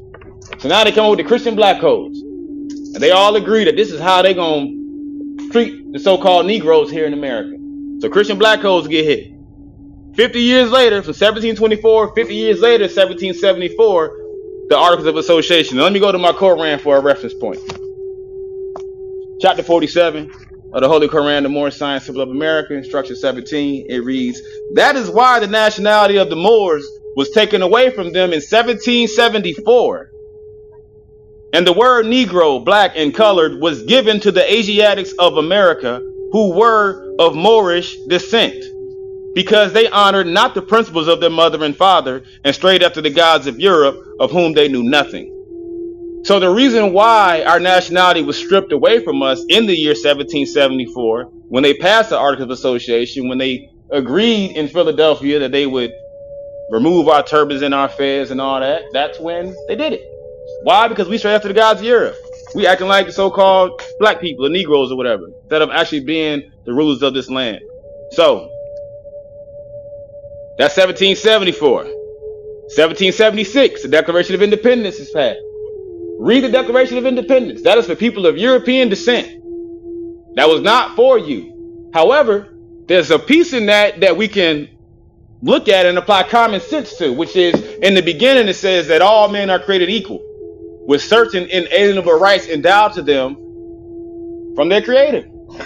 Amongst these include life, liberty, and the pursuit of happiness. All right, great. So therefore, the European recognizes that you have inalienable rights endowed to you by your creator. So who made you? Allah. All righty. So that's who made me. That's where my inalienable rights come from. God didn't make me. Allah made me. That's who I know made me. Who is Allah? Allah is the Father of the universe. Can we see him? No. Where is this place we can meet him? In the heart. Yeah, that's who made me. The Father of the universe. So, let me keep going. Articles of Confederation, 1777. And look, and I'm saying these dates because I want you to look them up on your own time. And I want you to look at it and read it from a Moorish mind. Okay? Articles of Confederation. Then the Constitutional Convention in 1787. This was the process of them formulating this said government. This is how they came about to be. Literally. And then in 1790, something very significant happened. The Sundry Free Moors Act. Look it up. Sundry Free Moors Act. Look up the Sundry Free Moors Act of 1790 and ask yourself what happened. Then look up the 2012 version of the Sundry Free Moors Act and read section 501 to read the apology that was given to the descendants of the Moors who were exposed from Spain on February 14, 1502. And this was in 2012. So y'all gotta, I'm telling y'all, this is some good stuff. Look it up, research it on your own, and piece it together. And I ain't making this stuff up. If you think I just made this stuff up, what's that? The date for that was what? February 14th, February 14th, 1502. February 14th, you know that's Valentine's Day, right? November 25th, right? They call it Thanksgiving, right? Right. It's about the Moors leaving Spain and about the lion and the lamb laying down peacefully. We ended the war against the Christians because of religious controversy. It's not necessary. And I'm going to give you something else too. And I want you to look this stuff up on your own. Again, this is my portion of understanding. I've done lots of research, and this is what I think to help us in the liberation of our minds and our people. So let's talk about this guy Lincoln and this Emancipation Proclamation that people talk about. So what is an emancipation? Somebody look up emancipation. Somebody look it up. What does the word emancipation mean? I'm going somewhere with this. And look up the word manumission. I'm going somewhere with this. Honors to the Grand Sheiks who have demonstrated this and helped me understand this. And now I'm doing my job to pass it along. But if you look up the definition of emancipation, I'm paraphrasing, or unless somebody got it, let me know when you have it. And if somebody could look up the definition of the word manumission. So, emancipation. What is emancipation by definition? Definition is now the fact or process of being set free from legal, social, or political restrictions. Liberation. Yep. Got it. So, it's the fact or process of being set free from legal, social, or political restrictions. Liberation. That's what emancipation is. It's the process. Now look up the word proclamation. So if we can dissect what is the Emancipation Proclamation. So we know what emancipation is. It's the process. So what is a proclamation? A public or official announcement, especially when dealing with a matter of great importance. So Lincoln put together this Emancipation Proclamation essentially saying what? That hey, we're going to let all the slaves free. We're going to go through the process to reduce the restraints and all that stuff from slavery. That's what Lincoln was doing, right? I'm trying to do, but it was a proclamation. It was a public announcement. So did he do it? Nah, he didn't do it. He made the announcement. Before he could do it, what happened? Nah, he got popped in the head at the theater. Right. They killed him. You know why they killed him, right? Because he was trying to free the slaves. So they killed him. All right, and they took him out, and look up the word manumission.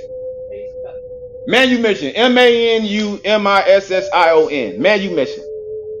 Because the point I'm getting to is that the so-called Negroes, so-called black people in America have a complete misunderstanding of what liberation and freedom actually is.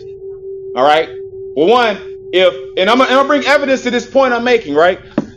We know that slavery ended in 1865, right? Supposedly, right? So why was it only announced as a federal holiday in 2022? Why did it take so long? What's really going on? Was it really Lincoln? Because I'm gonna tell you that wasn't really it. Manumission. Release from slavery. Manumission. The definition of manumission is release from slavery. All right. So, public proclamation stating that something's gonna happen, a process is gonna unfold. Then you got to actually have your manumission, your actual release from slavery. So, the slavery we experience is mental slavery, right? It's economic slavery, all because we've accepted European psychology here in northwestern Mexico. Now, the actual emancipation was done by Prophet Noble Drew Ali. On our authority, if you read the 1010-5905, read the Religious Corporation Act, read the Herds Revised Statutes, then read the First Amendment to the Constitution. 1010-5905. That is a document number for our authority. Yeah. Research it. That was the actual emancipation. That's when the process was shared with us on how you can actually release yourself from mental slavery. Because mind you, I'm going to go back to what I read earlier. Before I got into this, from the Moorish literature, and it reads, the misdirection of his brain causes him to become a living monster.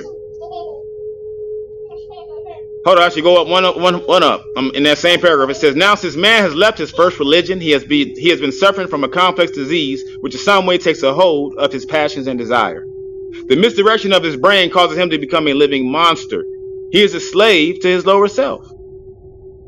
So that's the biggest thing that we're struggling with right now, is being slaves to our lower selves, this carnal self, and we got here by accepting European psychology.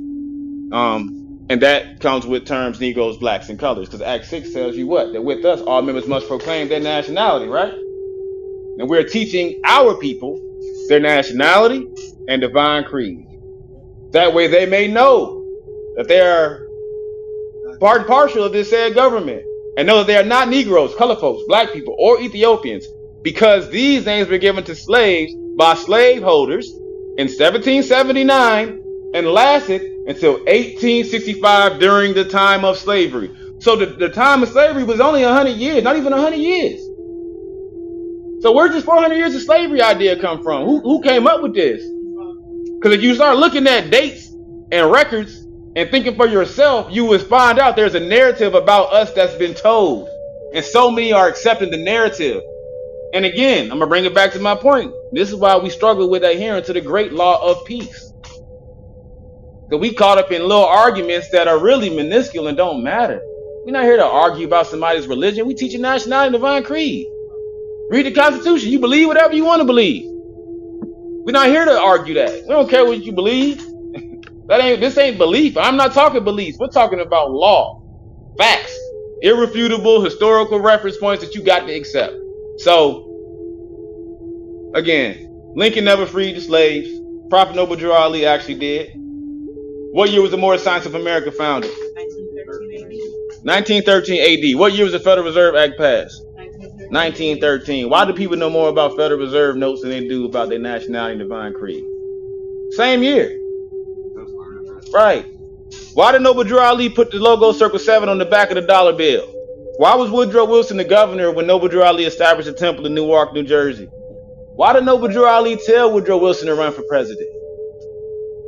I'm asking these questions just to spark thought, and I want us to really do our research and understand what's really happening here and what we got. You ain't supposed to be banging and battling on the government or anybody because they beliefs. We are here to teach love.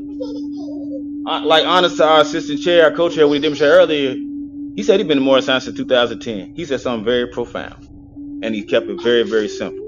And all this stuff I reference is historical context to help bring you up to speed and give you confidence in who we are. Well, remember the simple thing is learn to love instead of hate, man. That's the first step. That's the first thing we got to get. And we got to be patient with ourselves and our people. So once you come to the temple and you proclaim your nationality, that essentially is the process of you understanding your emancipation. Then when you get your nationality identification card, that's your manumission. That's your release from slavery. Because misconceptions of slavery include people thinking they're not citizens, arguing they're not citizens, they're national, when those are synonyms. We argue a lot of mute points and things that really don't understand in the context of what government is about. And I'm going to read something else from the Moorish literature just to hammer this point. The Prophet's Plea to Nation, Friday, March 1st, 1929. And it reads, our divine and national movement stands for the specific grand principles of love, truth, peace, freedom, and justice. And I, the Prophet, am applying to all loyal, faithful Moors, members, and the American citizens to help me in my great uplifting acts of uplifting fallen humanity amongst the Asiatic race and nation. For I have suffered much and severely in the past through misunderstanding of what the movement was dedicated to. I'm going to pause and commentate before I get back to reading, but I want to reflect on that for a moment and make sure we understand the simplicity of what this movement is about. It's about nationality and divine creed. That's it. That's it. That's all. Our job is to make sure that you know you ain't no Negro, man. You ain't colored. You ain't black. You have an illustrious history, and it's your job to do due diligence and research to align yourself with that. Find out where you lost your way at. When did you start accepting this Negro behavior and ideology and concepts? It's all European psychology. In ancient times, you was either a Christian or you was a Muslim. So-called black, so-called white people. So-called black people was the Muslims, the so-called white people was the Christian. Period. That's why we of the Moorish Science of America have returned the Church of Christianity back to the European nations. Because that's not for us in the spirit of love, truth, peace, freedom, and justice. That wasn't founded for us. We have Islamism. And going back to this paragraph, if the Prophet said he suffered severely and much through misunderstanding of what the movement was dedicated to, have you suffered misunderstanding? Or are you suffering today? Because I know many people, I used to suffer. Man, I used to think this movement was about getting money from the Federal Reserve for free.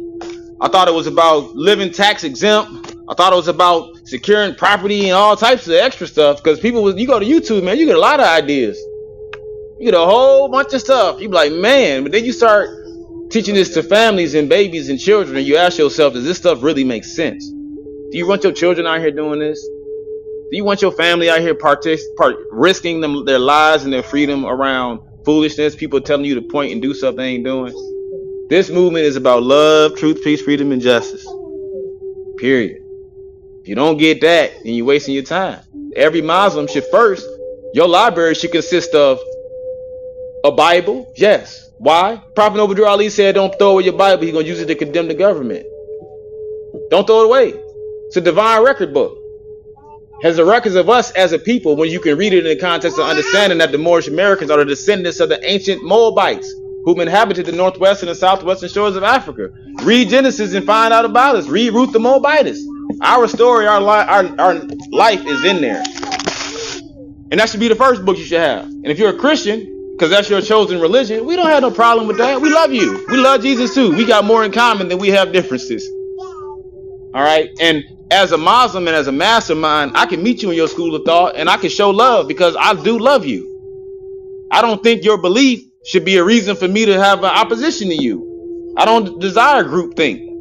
I love freedom. That's our fourth principle. So that's the first thing, is have a Bible and understand it. Then your second book that you should have in your library should be the Qur'aan of Muhammad. Peace be unto him. You should have one of those.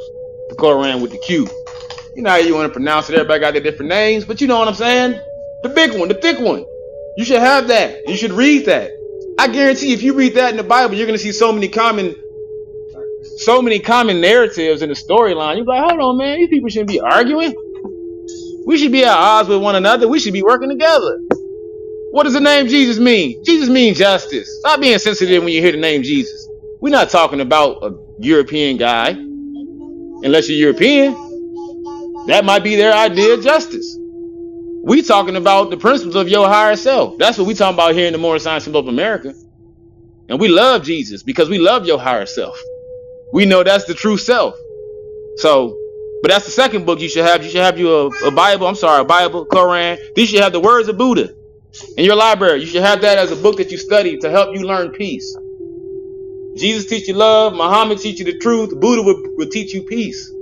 Study the words of Buddha. Study the precepts of Buddha. Learn how to apply those to your everyday life. Anytime you have hardship in your life, read the words of Buddha. Study the Annals of Confucius, the next one you should have in your library. That's going to teach you freedom and the principles of freedom. And Confucius and all the concepts. Confucius teaches a lot about how to be benevolent. It's really good, especially if you got a Capricorn in your chart. You should be reading the Annals of Confucius. Then we have the Holy Qur'an of the Moorish Science Temple of America, as our co-chair demonstrated so eloquently, is a wonderful, wonderful pamphlet that literally can give you the science and everything you need to save yourself. Literally. And I recommend you get that to learn justice. To learn about how to actually walk in it. And when you piece these things together, we can end religious controversy. We can all work together in the spirit of uplifting fallen humanity. Members of the human race have different nationalities. That's to be respected. And nobody challenges anybody else's nationality, so stop challenging ours. That is a public thing I like to make known, because I ask people, you challenge a Chinese man? You think he got to do paperwork to prove he's Chinese? If he don't file a certain affidavit, they're going to change his bloodline?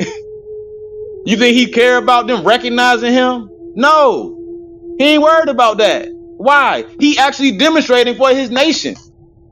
He ain't got time to be worried about what the Europeans say or don't say about him. No. He build with his people. Every nation is doing that. We need to be doing the same thing. We need to be more industrious. Okay? We should be building. We built the Alhambra, Taj Mahal. We built the whole world. So that's my charge to all the Moors and those that are hearing and hearing my voice, y'all. Let's get serious about our responsibility here. So let me finish reading from the Prophet Makes the Prophet's Plea to the Nation, the next paragraph, and it reads, "It is the great God Allah alone that guides the destiny of this divine and national movement. I know all true American citizens are identified by national descent names to answer and apply to the free national constitution of this free national republic of the United States of America. That's why I'm calling on all true national citizens to help me morally and financially in my great work I am doing to help this national government. For without a free national name, without a descent flag of your forefathers, there is not a national divine title of the government in which we live. This is from your true and divine prophet unto all American and foreign sympathizers, Prophet Noble Drew Ali." So let's talk about this citizen thing. I just like to hammer this point. It's very, very important, y'all, that everybody properly identifies themselves, because people are not black or white. And the days of thinking that you can use that are outdated, and that all alludes to slavery. We are advocating for a human rights concern at this point. And I want to read a few more things because I got some time. Apparently, I got through this stuff much quicker than I anticipated, which is cool because I got some stuff I want to read to you, because I think it's very important. Hold on. This is from the Sundry Free Moors Act.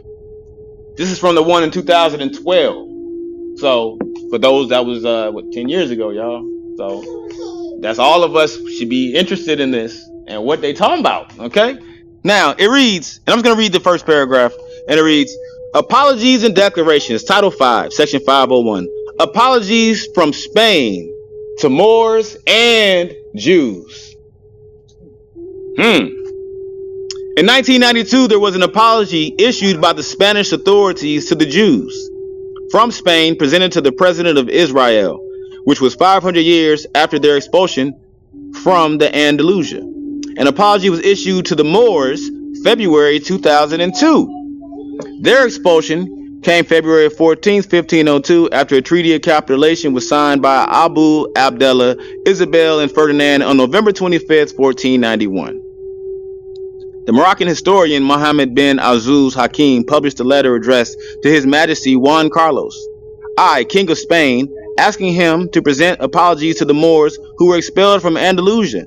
He recalled the fact that if the Moors missed getting their apologies in 1992, when the Spanish authorities apologized to the Jews on the occasion of the 5th century of the discovery of the American continent, coinciding with the anniversary of the expulsion of the Jews by virtue of decision dated March 31st, 1492. the 5th continental anniversary of the decision to expel Moors that was issued on February 14th, 1502. Came in February 2002. I'm going to just stop because I don't feel like continuing to read. I just wanted to share because I think you should research this stuff. I think when you start piecing together history and you go back and you read it and don't apply European psychology. Anytime you hear Spaniards, they're talking about Moors. That's us. Europeans, if you ain't figured it out by now, Europeans call us all something different. Watch this. They call some of us Negro, some of us black, some of us colored, some of us African American. So you got to go back and read in history. You got to understand when were they describing, when were we being identified as a group of people? And we are the mothers and fathers of civilization. We are the original people. So that means we have lots of different tribal affiliations and different cultures that we've established because we are the founders of the earth. All of it. So I say all that to say, y'all, just make sure that we are living by the principles of love, truth, peace, freedom, and justice. Make sure we learn to love instead of hate. And that's it. So, kind of running out of juice. I'm coming to an end. I'm going to close out with one more reading. Then I'm going to turn the meeting back over to our chairman. And a reading that I would like to come from is Demanding Hours. This is also in the Moorish literature. So, why? And I'm going to say this too, because we come and hear these terms, right, about us being, you know, what they call temple Moors. And the only way to be a Moor is a temple Moor. That's it. Where is the temple at, Moors, according to the physical body? Where's the temple? Touch your temple. Touch it. That's called your temple. Are you a Moor? Yes. Is it in there? Do you understand that? You're a temple Moor. Period. Zabuwr is the founder of the Moorish Science Temple of America. We here because we love you. And we know that we need a place for our people. That's protected in the First Amendment of the Constitution of the United States of America. That's legally and lawfully established for this particular purpose. So we can't be confused and misconstrued. This is why we're one of the only Asiatic groups that's not included as a hate group in America. Look on the King Alfred plan. Look on the Rex 84. Look up the King Alfred plan. And you're going to see almost every Asiatic group with the exception of the Moorish Sciences of America. You're going to know we were investigated by the feds in 1935 because they thought the Prophet was working with the Japanese during one of the world wars because, you know, the Japanese are part of the Asiatic nation according to chapter 45. That's our family. So all you need is right here inside the Moorish Sciences of America. So I'm going to do this reading and close out because this is literally what we are doing. And this is why we're airing this out in a public meeting. This is being recorded online on Clubhouse, recorded in Google Meets. We got Moors all around the country hearing this. And ain't no telling where this circulates and going to end up at. But just to be clear for everybody, this is what we are doing. We are what's called demanding hours. Number 32 in the Moorish literature. And it reads, the idea inculcated in the purposes of the Moorish Science Temple of America is to have everything that belongs to us as a nation that has become a part of another nation, just the same as all other European groups are doing.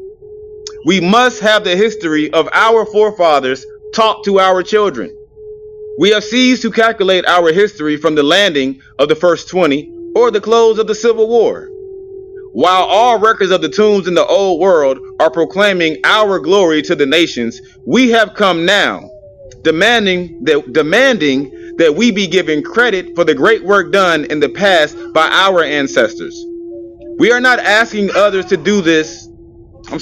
We are not asking others to give these records to the world for us, but we demand that such records be broadcasted to the four winds by us and for us. A pride that goes with the knowledge of great deeds will serve to cause our posterity to take heart and look into the vast future with the hope eternal. Such can never be done except they be taught who they are and where they are from. Yes, we are demanding that these things be done, and we know that it will require some time before we have created that consciousness in others of our group to assert themselves likewise. But that day is coming when such will be the case. Islam. So I just wanted to let y'all know that time is coming. That's why we're doing this. What we're doing in here, the objective is to create that consciousness in others of our group to assert themselves. You get it? You got to assert yourself. Ain't nobody gonna tell you to go do what you free to do, what you tasked with doing. We can't tell you how to uplift all of humanity. You got to know thyself in Allah. Now, once you learn who you are, you know Allah and man are one. Heaven and hell is a state of mind. Okay, it's not a physical place you go to. It's a state of mind that you create here on earth through your actions, your words, and your deeds. If you do some bad stuff and evil things, such as the lower self behavior, what does the lower self breed? Hatred, slander, lewdness, murder stuff, and everything that harms. If you out here doing that stuff, you will create a hell for yourself.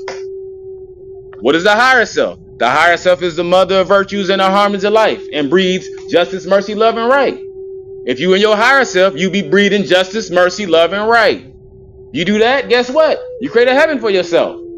Moorish Science 101. It's literally that simple. So you got to have that consciousness and be willing to assert yourself because you are a part of a nation. And we all share the same free national standards and principles. We may have different customs because where we are on the earth, we may talk a little different. You know, we may have learned a different degree, another higher level or a different level of understanding. But at the end of the day, there's one prophet, one temple. And we are all family. So with that, I say peace. I love you all. And I hope tonight has been a healthy night and you receive everything from my higher self. And I turn the meeting back over to our chairman, Islam. Who's greatest? Allah is the greatest. Allah is the greatest. Greatest? Allah is the greatest. And noble body is holy and divine. Islam. Praise Allah and honor to the Lords this evening for their demonstrations and sharing their wisdom. You both have given us so much information to be able to go and study more about and a lot to ponder. Islam. And hopefully, at the very least, you've learned that you are not Negro, Black, and colored Islam, and that what your divine creed is, and who your ancestors were, and who they are. And we encourage you all to keep coming back to learn more if you are curious, because there's so much more to learn. Islam, there's so many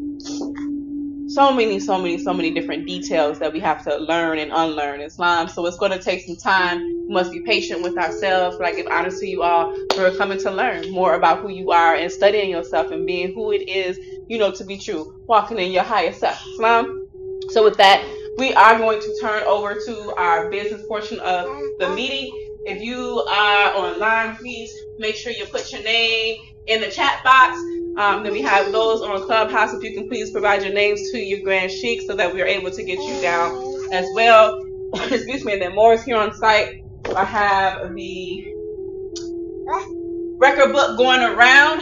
Sister Murphy L and Sister Shipman Bay. I'm going to turn the podium over to our Sister Treasurer first so that she can give us her announcements out of the Treasury's office. And then we will hear from our Sister Secretary, Sister Murphy L. Salam.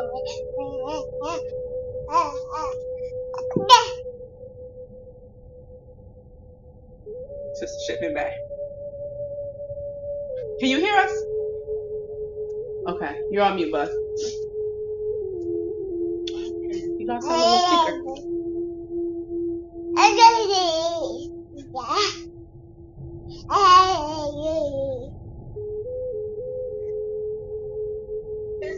Islam. We're going to hear from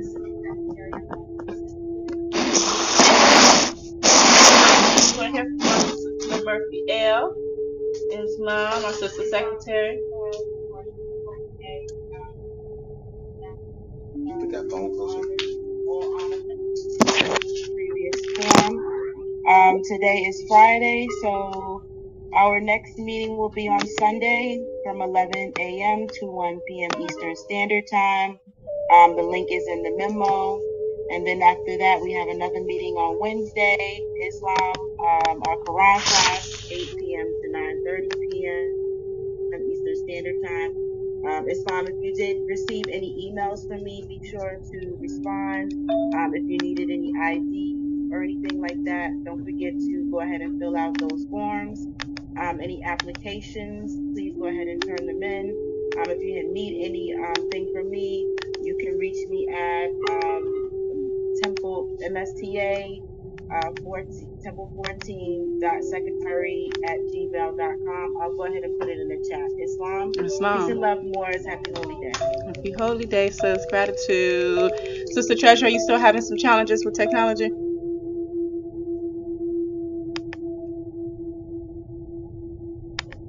Islam, we're ready. Islam, you have the floor. Islam, first I rise to give him praise to Allah, honor to our prophet, holy prophet, noble Lawiy. First things first, additional law, Act 3. I'm going to read it. Islam.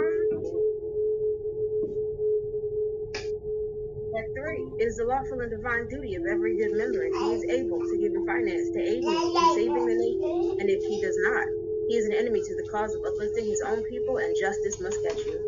Let it be he or she, according to love, truth, peace, freedom, and justice, as I have the power invested in my hands, and I will have to enforce the law to save the nation.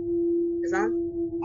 What this means is if you are able, if you are working, if you are self-employed, according to Act 2 as well, you are financially obligated to assist in raising your nation. Islam? Each and every contribution goes back to our members. Islam? It is the job of the treasurer to make sure that happens. With that being said, we offer you our Temple Cash App, Islam. And I'm gonna pull up that QR code. There you go, Islam. That can be used to send in your dues. Dues are between $30 and $50, depending on your level of ability. Islam, we do not wish to burden the Moors. Therefore, instead of setting one set number, we've created a range. Islam. That way, those you are able to, what's the word? Subscribe as much as you are able. Islam. There we go. There is our Temple Cash App. This is for your dues, any uplifting funds, any financial contributions, whether that be to purchase silver, to purchase your ID, fezzes, turbans, literature. Islam. All I ask is that you, in the note, let me know what it's for. That way, your funds can be allocated properly. Islam. We are still running our Islam. Can you tell us the hashtag out loud for those who can't see the screen? Islam. The hashtag is $BA Beach Treasury. Islam. We are still running our fundraiser, 50-50 raffle. It has been decided by the administration that we will select one winner when the amount reaches $100. We are $35 away. $5 for each ticket by as many as you like. Islam. And those funds can be submitted to that Cash App, $BA Beach Treasury. Other than that, your dues and any uplifting funds, subscribe as much as you are able. Praise Allah and much gratitude and honors to you all. Islam, I pass the meeting back over to our Assistant Chairman. Islam, gratitude, sis, gratitude. I'm texting you the collections here on site. I'll turn it back over to you for a second when you are ready for the final count. In the interim, I will be collecting or reading our mitzvahs as we have been ordered by our divine prophet. Praise Allah. All right. To be proclaimed at every meeting, Islam. I am glad to know that I have a few faithful Moors among you all, and I desire for them to know the truth and the divine truth. There is a host of jealousy about me and the movement now by the same people of our side of the nation that claim that I was only a joke and unreal. But now, since they have found out from the government officials and the nations of the earth that this is the only sole foundation that all Asiatics must depend upon for their earthly salvation as American citizens, they are working every scheme that they can to disqualify me so they may take charge of the situation. I have notified all these things to you long ago in the past. It is through the faithful Moors that attribute to the movement and the uplifting funds, the ones that paid their divine respect to me and the movement will be remembered. This is why I'm calling upon all faithful Moors to increase your faithfulness to me, your prophet, and your divine Moorish movement. I need finance and I need it badly. Never before have I needed finance so badly as I do at present, so I can shove aside the discord that is facing the nation. Excuse me. It all comes through jealousy because of my fame and nobility. The nations of the world will not recognize the movement without I, the prophet, being head. It has been proven by my works which I have performed in the past 3 years. Prophet Noble Jurali. To the members of the Moorish Science Temple of America, Islam. This is the true instruction from your prophet Noble Jurali. Be faithful unto your forefathers' divine and national creeds, that you will be blessed for your good deeds that you sow in the flesh. Allah is the one that judges the world, and his judgment is now on. But the weak can comprehend it not. The end of time is drawing near, so says Allah to his divine prophet, I, Noble Jurali. And that's why many hearts have been turned to stones, and many have eyes to see but cannot see, ears to hear but cannot hear. These they will be confounded of their sins. These are the trying hours now, dear Moors, and every evil spirit is moving. And they are trying every weak mind to overthrow and drag out the foundation that has been laid, and to cause confusion in the minds of the ones that do believe.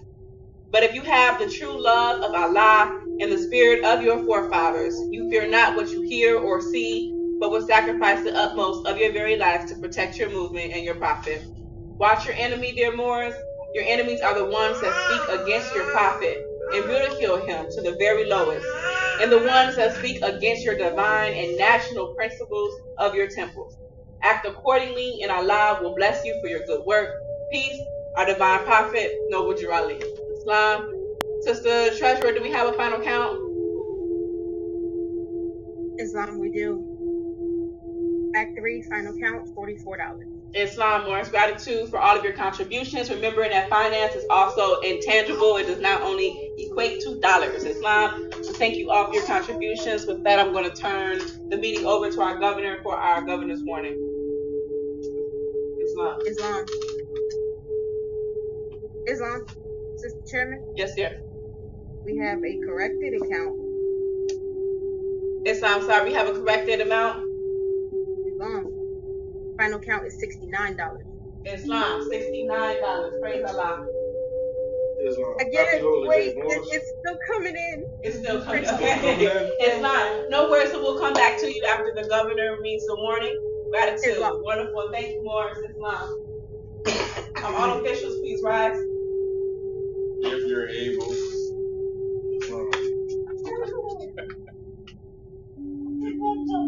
All praise is due to Allah, honors to the Prophet.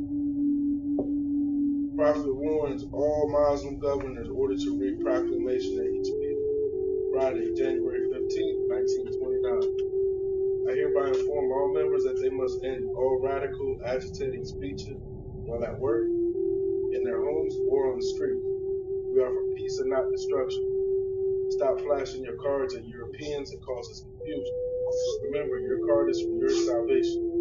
Failure to obey these orders will be of severe consequence. We are for love, truth, peace, freedom, and when these principles are violated, justice must then take its course. Any member or group of members who hold malicious feelings towards the temple or the prophet, or violate the divine covenant of the Moorish movement, will receive their reward from Allah for their unjust deed.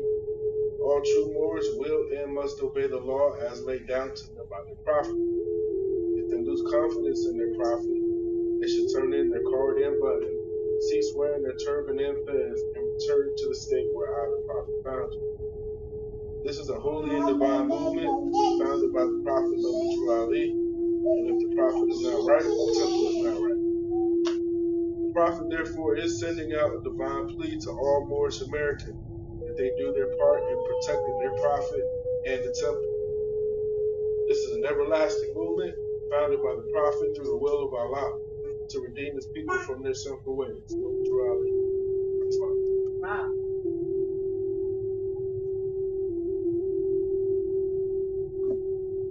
Islam. Sister Madeir, are you still rolling in, or are we ready for our count?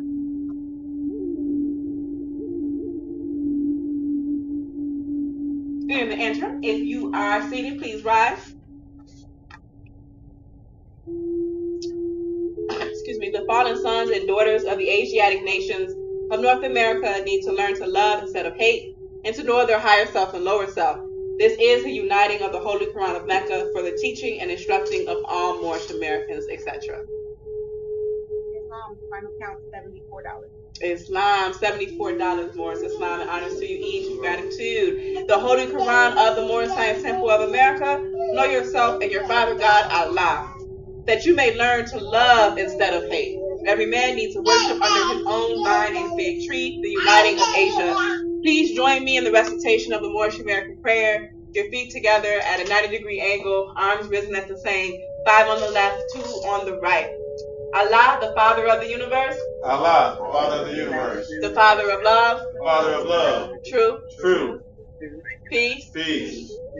Freedom. Freedom. And justice. And justice. Allah is my protector. Allah is my protector. My guide. My guide. And my salvation. And my salvation. By night. By night. And by day. And by day. Through his holy prophet. Through his holy prophet. Drew Ali. Drew Ali. Amen. Amen. Islam. Go in peace. Once this meeting is declared closed. Honor to you all.